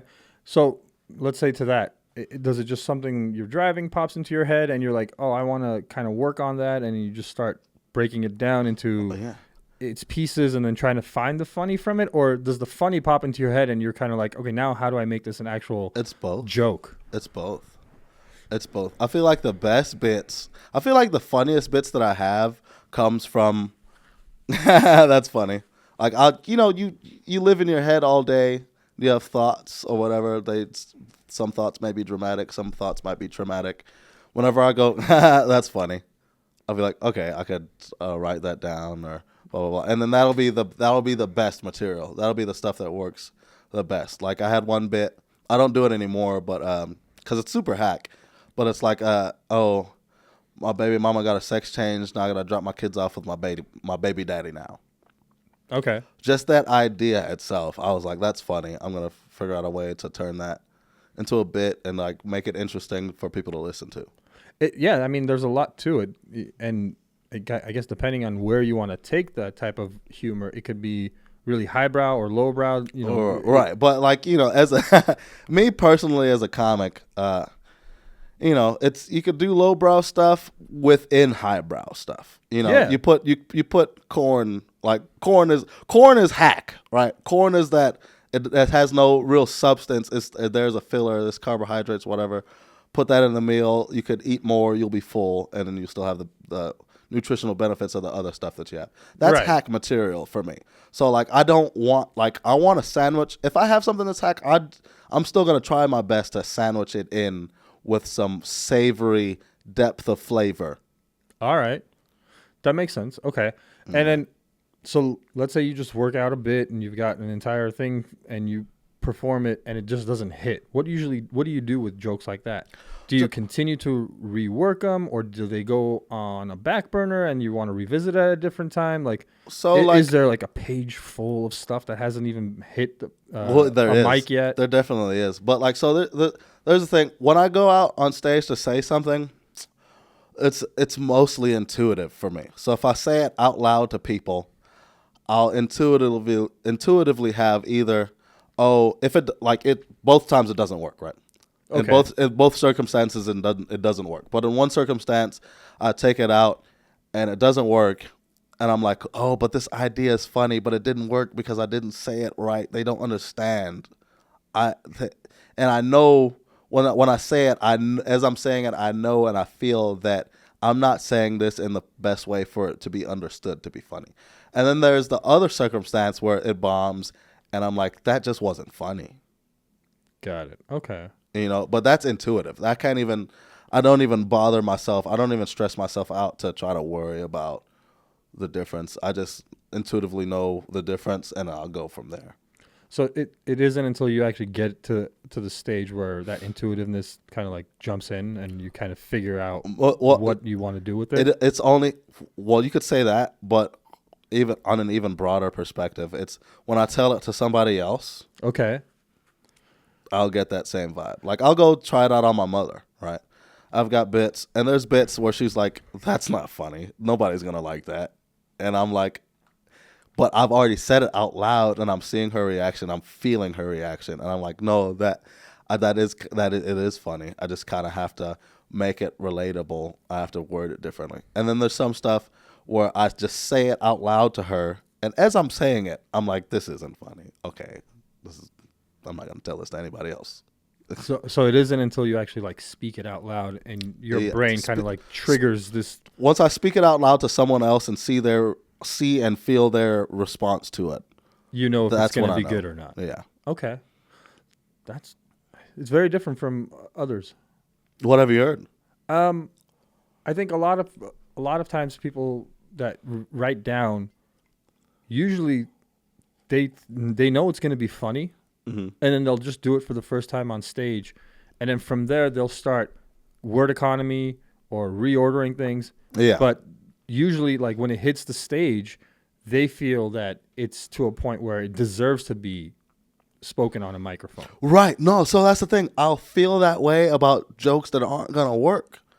But it's not until I get on stage and say it out loud, or it's not until I say it to another person. That's why that's why comics will try to run jokes by you.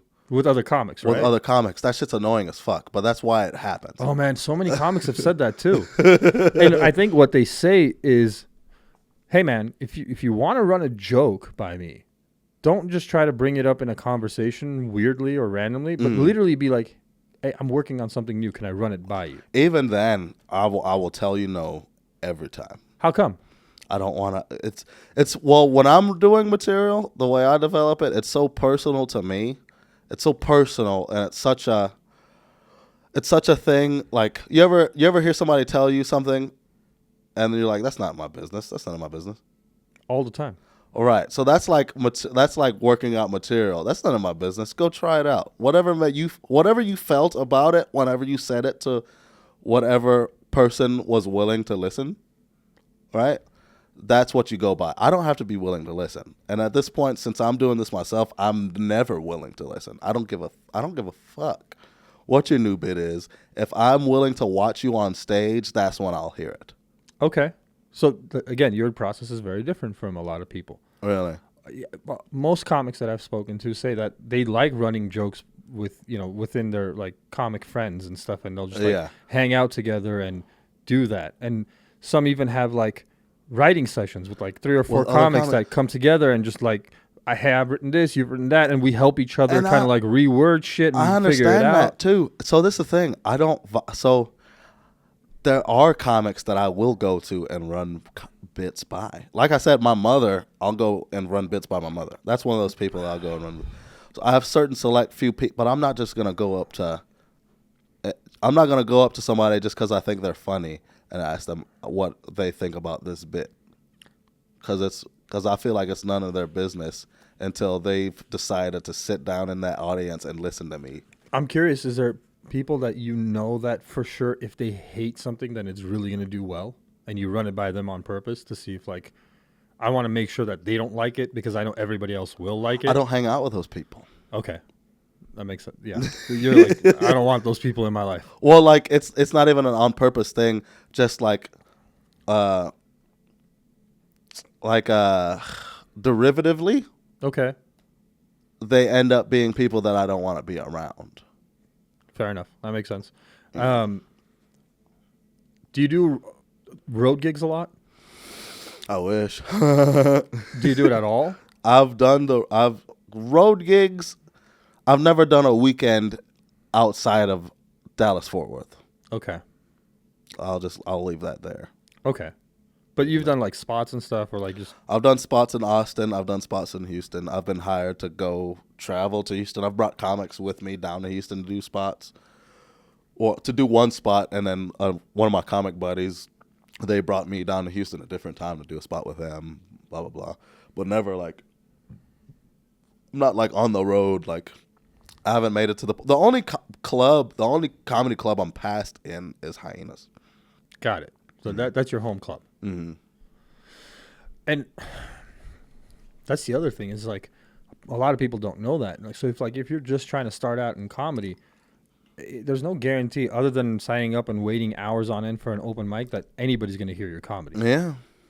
And it may take you years before a Hyenas will even give you the opportunity for a paid gig. That's and, okay. And that paid gig isn't going to be shit, by the way. No. Like, you're making $50 if you're lucky. Oh, they're making $50 now? If you're lucky. That's a good day. You know, that's a good day. You made $50. You know, when people start throwing out numbers, black people get uncomfortable now. It's not a big number. Come on. Exactly. That's why it's more fucked up.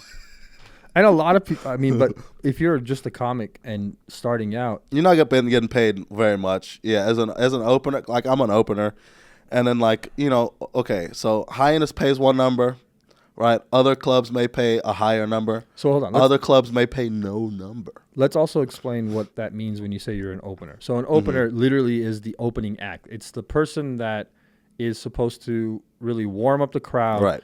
Does not do the longest set Right. by any stretch of the imagination. I think it's usually 5 to 10, something in that range. As an 10 to opener. 15. 10 to 15? Mm-hmm. Okay, so you do 10 to 15. Now, opener and host are different, right?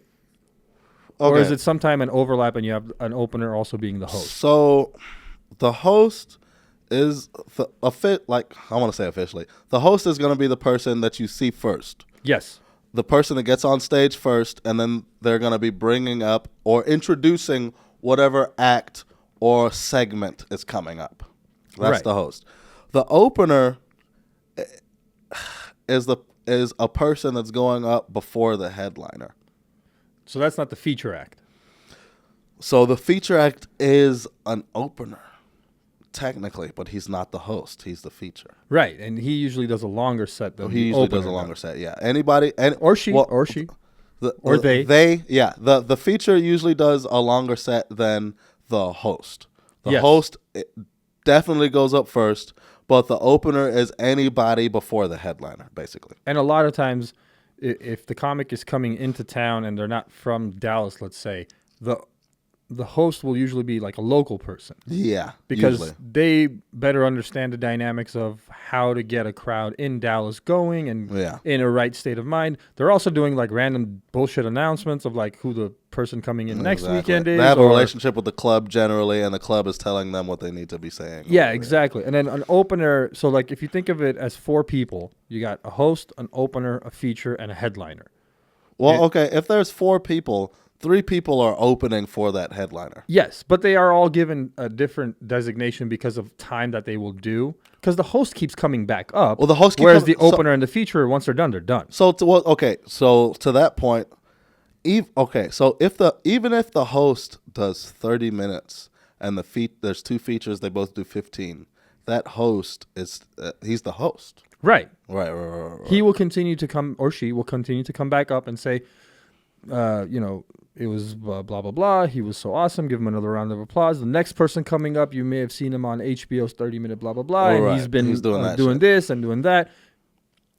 here comes blah, blah, blah. And then round of applause for blah, blah, blah. And then blah, blah, blah does their set. And when they're done, again, the host comes back up and does the entire spiel for that person and the next person coming up. And that's kind of like... That's what the host job is. The host job is to keep the flow going. And a lot of times, what I have noticed, a great host is differentiated by one main thing. What? Understanding that the person that was up on stage didn't hit the way they were supposed to.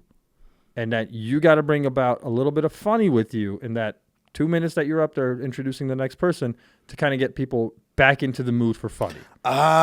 You know what? It is an art form, in my opinion. That's a damn good host that could bring some funny in between.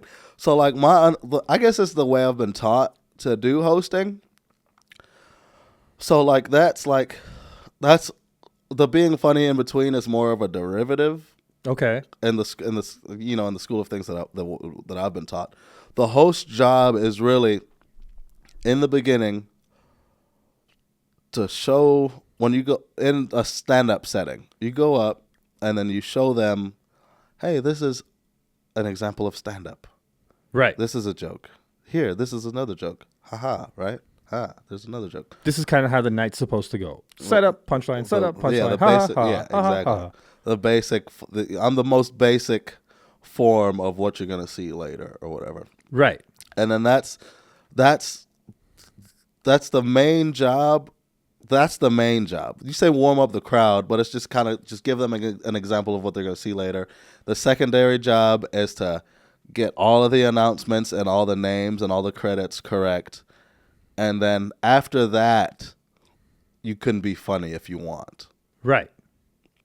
But there are important jobs that need to take place as a host, besides just being funny. Well, no. Yeah, being funny is the last thing. So when you said like going up between, making sure like if the feature bombed, you want to get the crowd back up, hype. You want to make a little joke here within a small amount of time. Make a little joke, get them back warmed up, get them laughed up, so they can get ready for the headliner. But so when I say funny as a derivative, as a host, like you're expected not to be the funniest person on the stage. You're expected not to be as funny as the rest of the people. So your main job is to get them comfortable.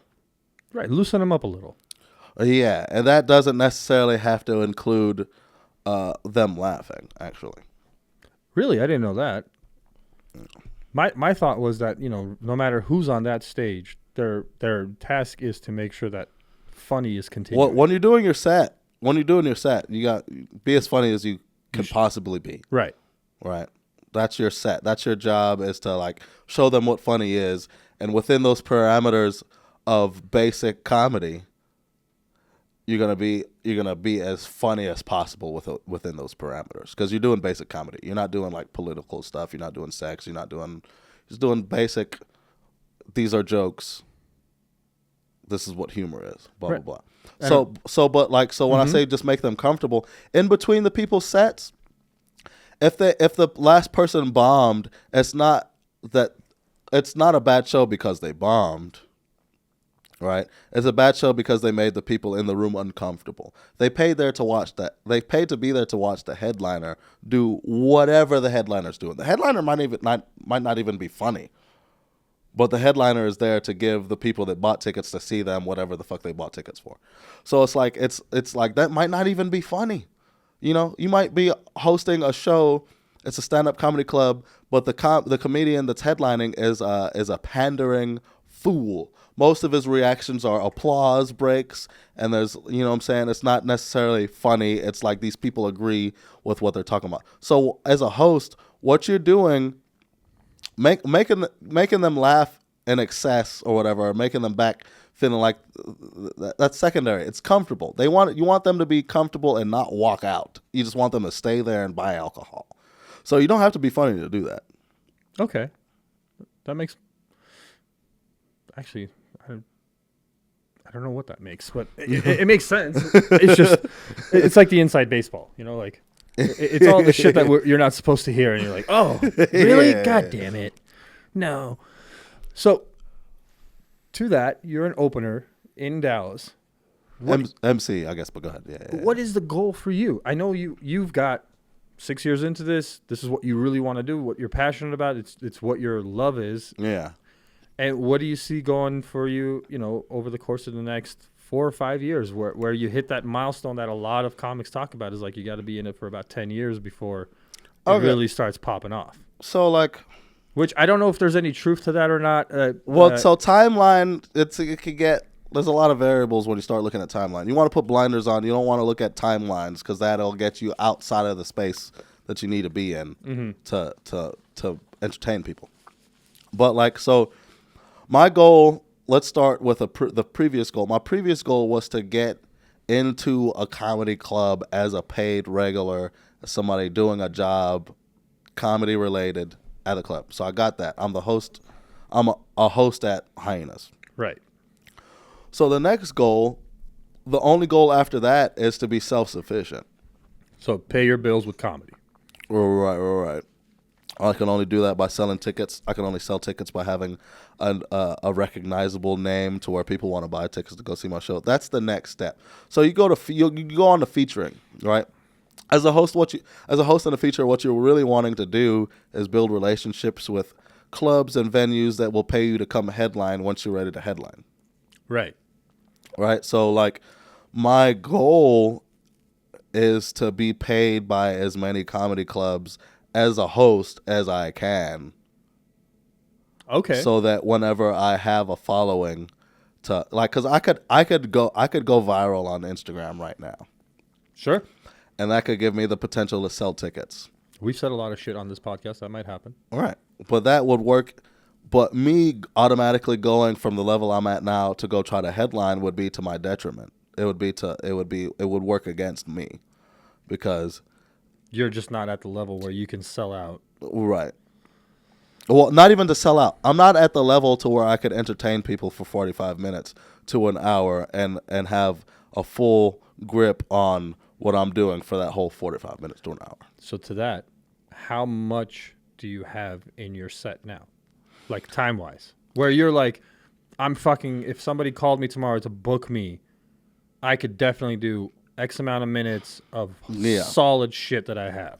Right. I can end it for, it's been proven, it's been test proven that I could entertain a crowd for 15 minutes. Okay. That's test proven by, the gigs that I've already done. 25 minutes, I can do 25 minutes in front of a crowd, but that's not what I've been practicing. You've been practicing the 15. I've been practicing 15 minutes. So that's not necessarily going into having the amount of material. I've got 30 minutes of decent material that I could do and entertain a crowd with as long as I'm poised and focused and in the moment and entertaining them at that moment. But the ability to do that for that time it hasn't been experimented with yet. The opportunity hasn't presented.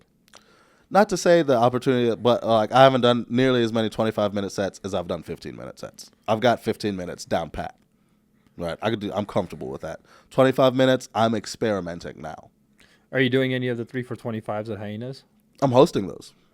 And does that mean you do 25? I mean, no, I'm a host. So the host does 15 minutes. Host does 15. Host does 15, 10 or 15 minutes depending. And is the goal to kind of like jump into the 25-minute realm at some point as a 3 for 25? Well, that's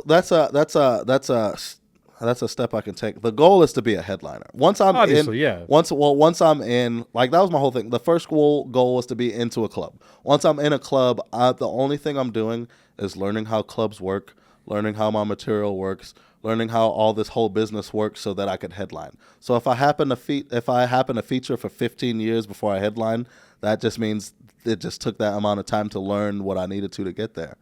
But I could learn that in 2 days. It just depends on the experiences I go through on the way. Okay.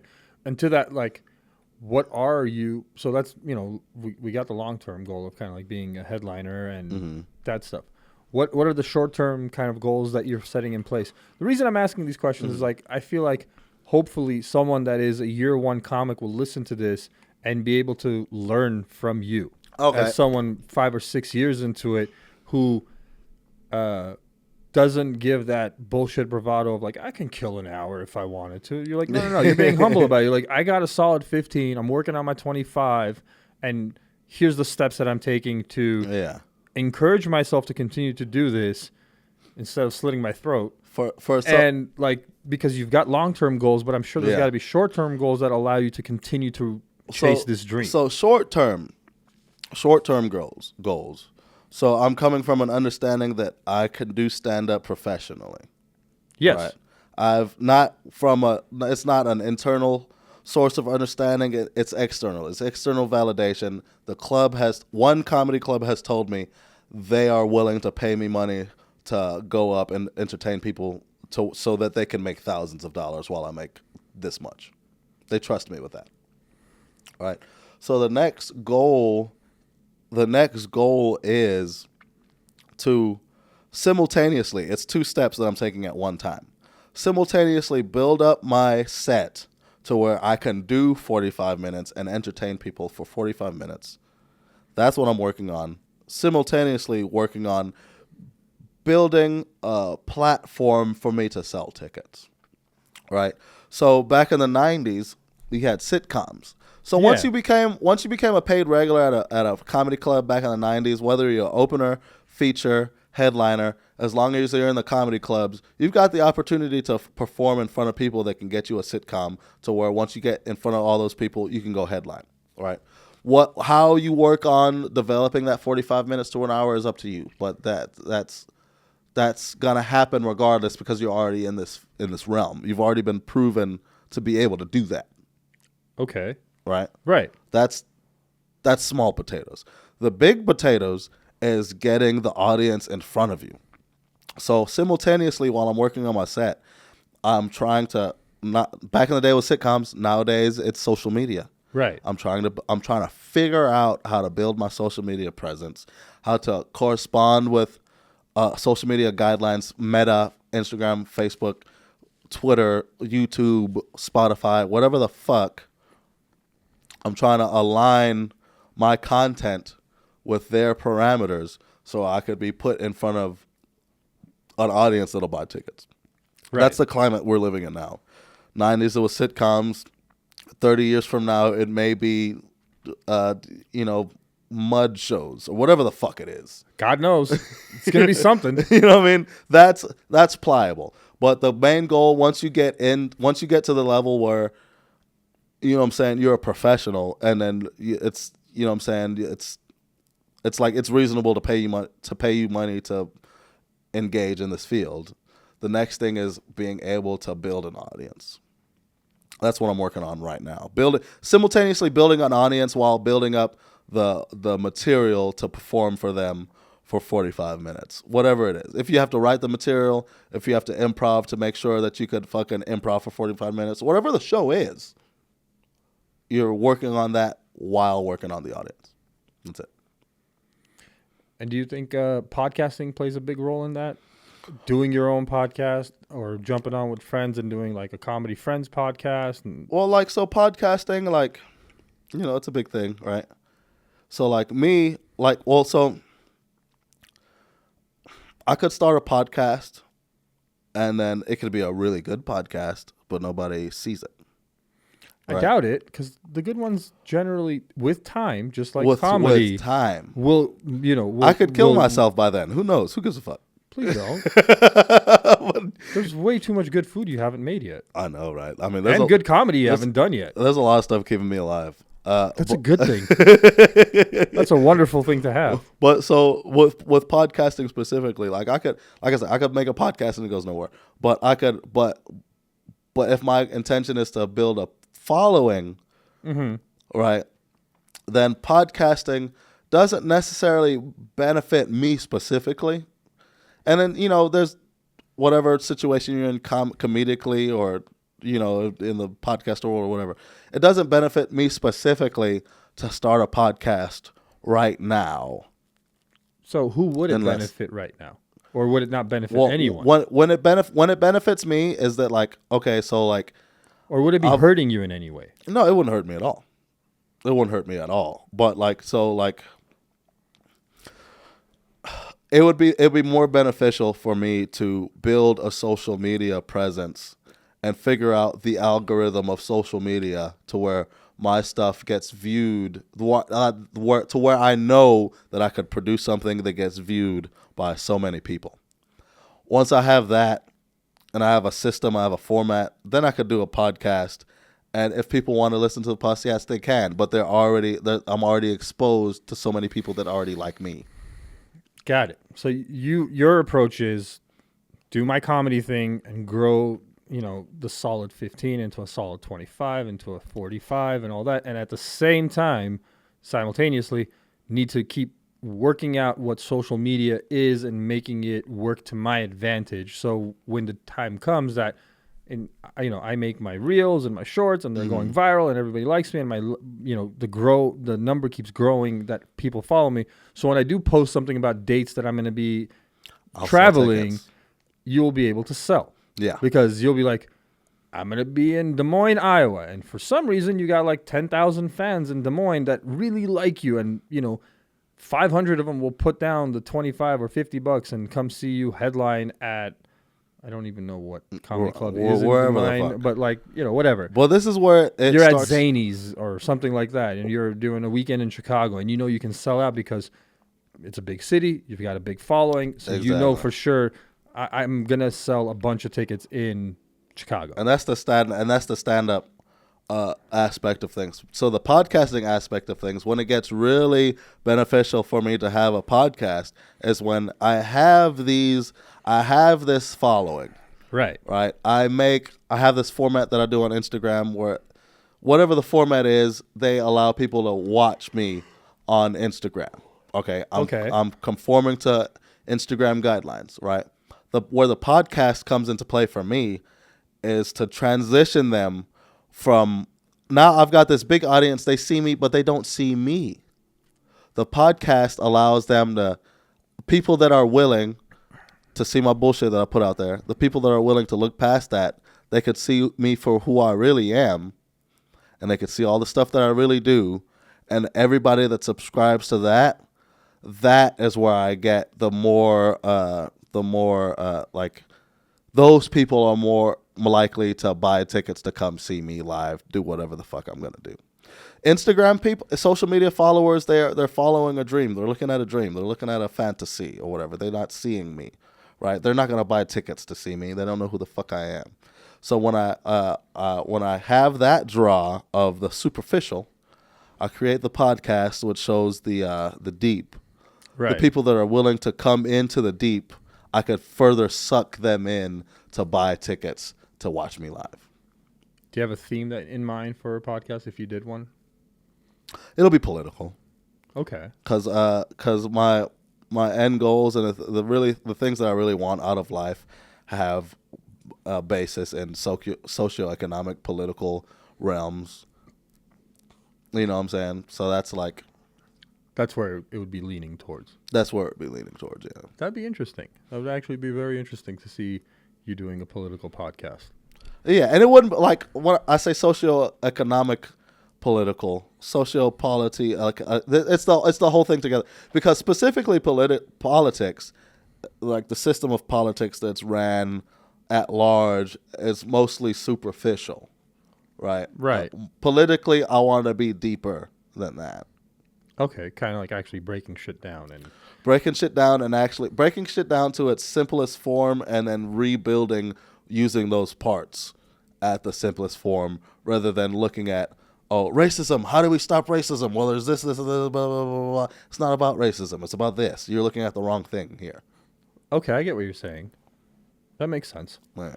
It's like removing the veil, showing what's actually going on behind the scenes. Like, you think this is what's going on, but it's not.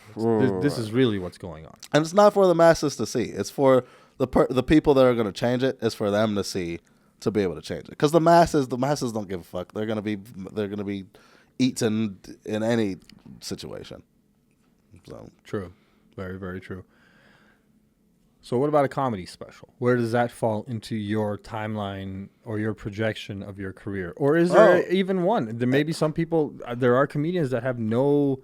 This is the thing about specials. Like, they don't want to do a special. They're like, it's not for me. As soon as I'm doing an hour, I'm going to perfect that hour to where I could, perfect it to where, once I watch it back on video, I'll be satisfied with it. Right. When I get to that point with my hour, I'm going to record it and put it out and then start on a new one. You know what I'm saying? Now, an artist's work is never done, but, you know, I can't think like that. Like when it comes to a special, if it's time to do a special, if this stuff is good, like the masses will see it and be like, oh, this is great. I'm just going to fucking put it out and then start with something else. Okay. So, yeah, no timeline for it, but once you're there, you'll know you're there. Yeah, exactly. Intuitively.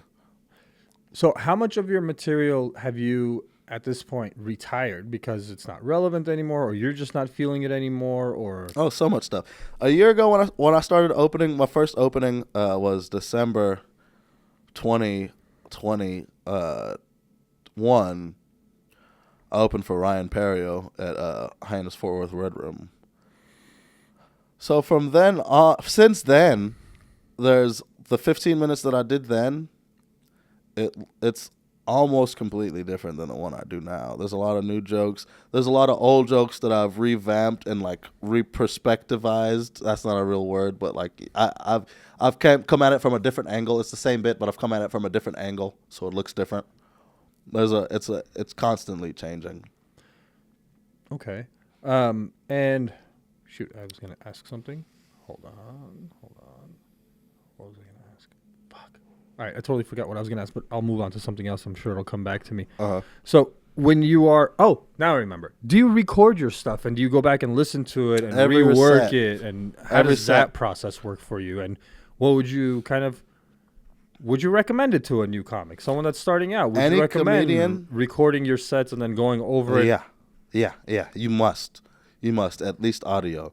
There's people that are sticklers on video, but at least audio. You have to have at least, if you could fucking get it, if you can get a motherfucker in the crowd to write the shit down, do that. Like transcribe it to you. Yeah. Whatever you could do to fucking have a recording or like a frame of reference to go back and see what you did. And then that's how experimentation works. This is just a scientific experimentation. Seeing what's funny. If it's not funny, you cut it out. If it's not funny, that means your hypothesis was wrong. Right. If it's funny, that means your hypothesis was right. So what's the next hypothesis? What can you add it to? What kind of ideas can you bring together to create something even better as a whole? So does that ever happen where you've got material that you're like, I wish there was a way to connect that to that and make it be more of a set of material, you know, where like it's just kind of a flow going together and there's like a missing piece, and at some point out of nowhere like a joke comes to your mind, you're like, holy shit, everything now ties together? Oh, well, so it comes with experience and comes with the cumulative effect of writing material and having stuff that you've done. So like you'll know when stuff connects together later on, or maybe you write a new piece and then you've already had this chunk that you maybe stopped doing, but you're like, oh, this is the linchpin that'll make this shit work. Right. There's moments like that. But like overall is like you just keep writing, and the more you write, the more stuff is going to be able to connect together. So the more you write, the more you're also going to see the type of stuff that your brain is coming up with, your style per se. So, and how does your writing work? Do you literally just do pen and pad? Do you do it on a computer? Do you do it on your phone and your notes app? Or is it a combination of different things? Whatever it takes to remember the idea. As long as I know, like once I've written a bit out, like in a lot of, most of the time, like 98% of the time, I have to write it out or type it out on my phone or something completely verbatim or whatever. But like once I've written it out, I know what I'm talking about. So it's more about what I'm talking about rather than the words itself. So if I can convey this idea, however I can convey it, whatever words I need to use, the most funniest way, I'll just keep doing it different ways until I have the way that I want. And even if it's that way, even if I do a bunch of stuff, this bit over and over again, different times, I'm like, oh, I could say it this way, and then it kills. Okay. It generally kills, right? Right. Even when I take it like that, I could take that bit into a set into a different crowd where I'm like feeling it and I'm like, oh, I could say it like this. Minor nuance, small, subtle nuances that I didn't prepare beforehand, but it's only based on how I'm feeling with the audience that I'm in front of. Okay. And so like You write out a bit verbatim, and literally the way it sounds in your head, it comes out on pen and pad. Yeah. And then do you start changing words after you've done like a rough draft of it, or Not is it generally that? And then generally not until I've taken it to the stage. okay, so you write it out, you look at it, you're like, I should try this out, and then you just find the opportunity to actually try it out on stage, and you go from there. Yeah, and then so like like I said earlier, if I say it and I feel like it's not funny, I won't use it. But if I say it and I feel like it was funny, but I didn't say it the right way, then I'll just keep attacking it until I feel like I'll keep attacking it from different angles, changing words until I feel like it works. Okay. And is the road something that you are excited about in the future, where you want to be called to, go to Chicago and headline for a weekend, or do you want to kind of, because I've met comedians that have no dreams of that shit. They're like, I just want to be the best I can be in the city I'm at. Well, there's certain things that are just derivative. So if I'm doing comedy the way that I want, and I want to be able to connect with people, I want to be able to connect with a broad audience. I want to be able to connect with as many people as possible. So in order to do that, I have to garner a certain level of fame. Okay. It just goes with it. It's not that I want to be famous, is that fame is necessary for me to get my word out to as many people as possible. I didn't mean it in the sense of fame. Is like, I just meant, was like, is that something that you're excited about the prospect of? Like going on the road? Yeah. Well, to that same note, it's just necessary to be able to create, to be able to, so like the material that I have now, it won't be its best version until I've taken it across the country. It won't be its best version until I've taken it across the world to everybody that speaks English. Right, because you've got a limited perspective right now, because it's only kind of like Dallas people that come to see Dallas comedy. Yeah. And there's just kind of a certain thing about being from Dallas versus being from Austin or from LA or Iowa and wherever you're from. So to be the best comic that I could be, I have to branch out. But to branch out, for me to personally feel like it's beneficial to branch out, I have to be the best comic that I can be here. Right. You know what I'm saying? There's people that feel like they won't grow until they move, and it's like that's just a non-grower's mindset in my head. I'm like, you just grow. There's ways to grow here. There's ways to grow wherever the fuck you're at. But it's with the knowledge that you're not going to grow to your best potential with this particular thing until you take it to everybody. And I feel like there's also people that are meant to grow out of their city. They're supposed to get to a point where they're like, my next step is out of Dallas. Yeah. I have to move to Austin and try to make a name for myself because I'm limited here and I'm not getting what I want out of here, but I know my shit's good because I'm booked all the time and people want me to work. So that's the thing, like, there's no saving grace. Like, besides finding that you want to do comedy for the rest of your life, that's the only saving grace. That's the one that you're going to get. Besides that, there's no saving grace within comedy. There's no, I'm too limited here, I should move here, and then I'm going to flourish. There's no that. You're going to flourish or not. Yeah, I know what you mean. If you're really good, no matter where you are, you're going to be recognized as being really good, and that will open the doors for you to go to other places and continue to do this work. Not nuanced. If we leave it at a simplistic version, that's it. Yeah. There's nuance to it, but obviously, and it isn't until you're actually in the fray and doing it that you would understand that nuance. Yeah. I gotta pee. Do you want to just wrap it up? Yes. What's your final statements? So, I don't do final statements, honestly. But I would say that, for anybody listening right now, you should know in your head that if you really want to go down the path of anything in the creative arts, that it is a very long road in most circumstances, and it is a very choppy road, to say the least. It's not paved with a beautiful path. Dude, the shorter it is, the choppier it is. That's very true. That's a very true statement. But the shorter that path is to success, sometimes is a tall tale sign of greatness. It can be. It can. Not always. Sometimes people just pop off for the wrong reason, and then they fade out for the wrong reason. For the right reasons, they fade out because they just didn't have the worth.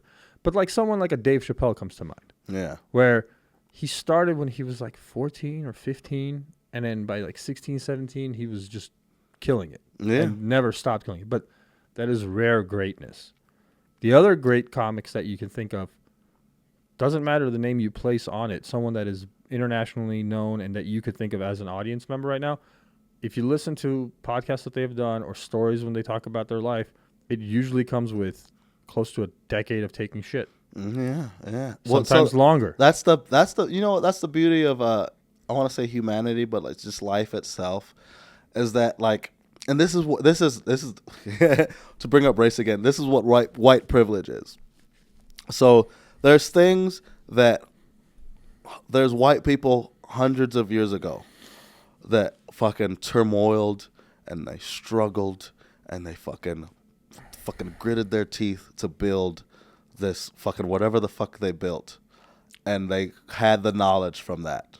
Right. They were able to pass down that key knowledge, the key data from their experiences to their children. And that's what white privilege is. So if you have the data, you could build. If you have the blueprint, you could build the thing. Whatever you want to build, if you have the blueprint for it, you could build it. If you don't have the blueprint for it, it's going to take you 1,000 years. So some people are lucky. But the blueprint enough, isn't privilege. The blueprint exists for anybody who wants to listen the to privilege is you had someone to give you the blueprint without you finding it for yourself. That's the privilege. That's not privilege. You just learned it in a different way. To what? What? See, that's the thing. I don't understand what this whole bullshit of white privilege is in today's society. Yeah. It's like, don't give me that fucking retarded bullshit about white privilege. Most white people don't live any better than everybody else in their community. Most white people don't have white privilege. The white privilege. But that's the thing is, we say white privilege and we blanket statement it like every black person likes hip hop. That's not the fucking way things work. You know what I mean? Like, white privilege may exist, but for the people that it exists for, it's not white privilege. It's just privilege. It's just privilege in general. Privilege. Yeah. But so there's a few in society that have privilege. There's most Chinese of us. Privilege. There's black privilege. I was privileged. My dad made a certain amount of money to where I didn't have to worry about stuff. I don't know why my siblings sold drugs, but whatever. He's like, I don't get it, bro. We were fine. All right, privilege is perspective. But there's certain key data that if you have that data, it makes it easier for you to build this stuff because you have the data already. And then other people have to search and grind. Most of their grind is searching for the data. Once they have the data, they can have what they want.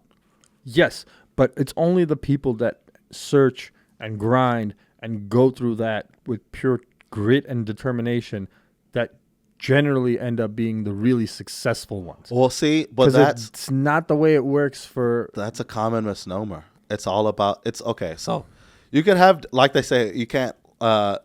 you can lead a horse to water, but you can't make him drink. Right. That's the thing with using the data.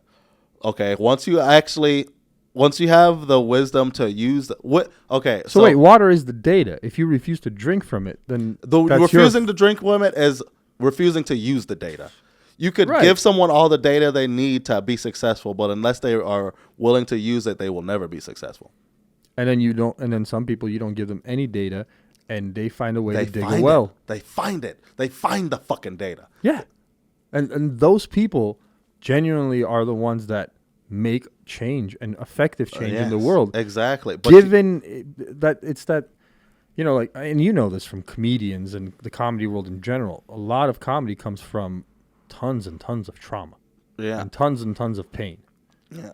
Like some of the worst shit that people go through turns into some of the most beautiful art that we get to enjoy. You know what's interesting? That's perspective. It's like I agree but don't agree at the same time, because like there's things called traumatic events. Yeah, right? You could experience traumatic events but not be traumatized. You don't need to be traumatized by it, but it does inevitably shape you as a person. You may not feel that what happened to you made you a victim. Yeah. But it definitely changes your barometer for bullshit in life. Mm-hmm. It changes your perspective. Mm-hmm. It changes your outlook on things. It changes the way you view the world. You wake up in a lot of instances from a traumatic event. So a wise person doesn't need to experience the hardship to benefit from the data received from the hardship. That's wisdom. But you don't get wisdom unless you put in the time. Time only comes with wisdom. Comes with time. Nobody is wise when they're in their 20s. That's retarded. Well, okay, that's not true. Who's I'm wise? speaking from experience. But who's wise in their 20s? You can be smart. You can be intelligent. You can have life experiences. But wisdom, which is what you can pass down, only comes with time and experience. I got to pee so bad. This conversation is so hot. All right, you want to pause real quick and come back? Or we can leave it for a round 2? Leave it for a round 2. Cool. We'll be right back. We'll be back on part 2 of this podcast anytime in the future. Hell yeah, you have an open invitation. Anytime you want to stop by and just hang out for a chat, you're welcome to. So to end it now, tell people where they can find you. You can find me on all social media platforms. Mainly Instagram and Facebook at Garvey Marcus Does Comedy. That's Garvey Marcus Does Comedy.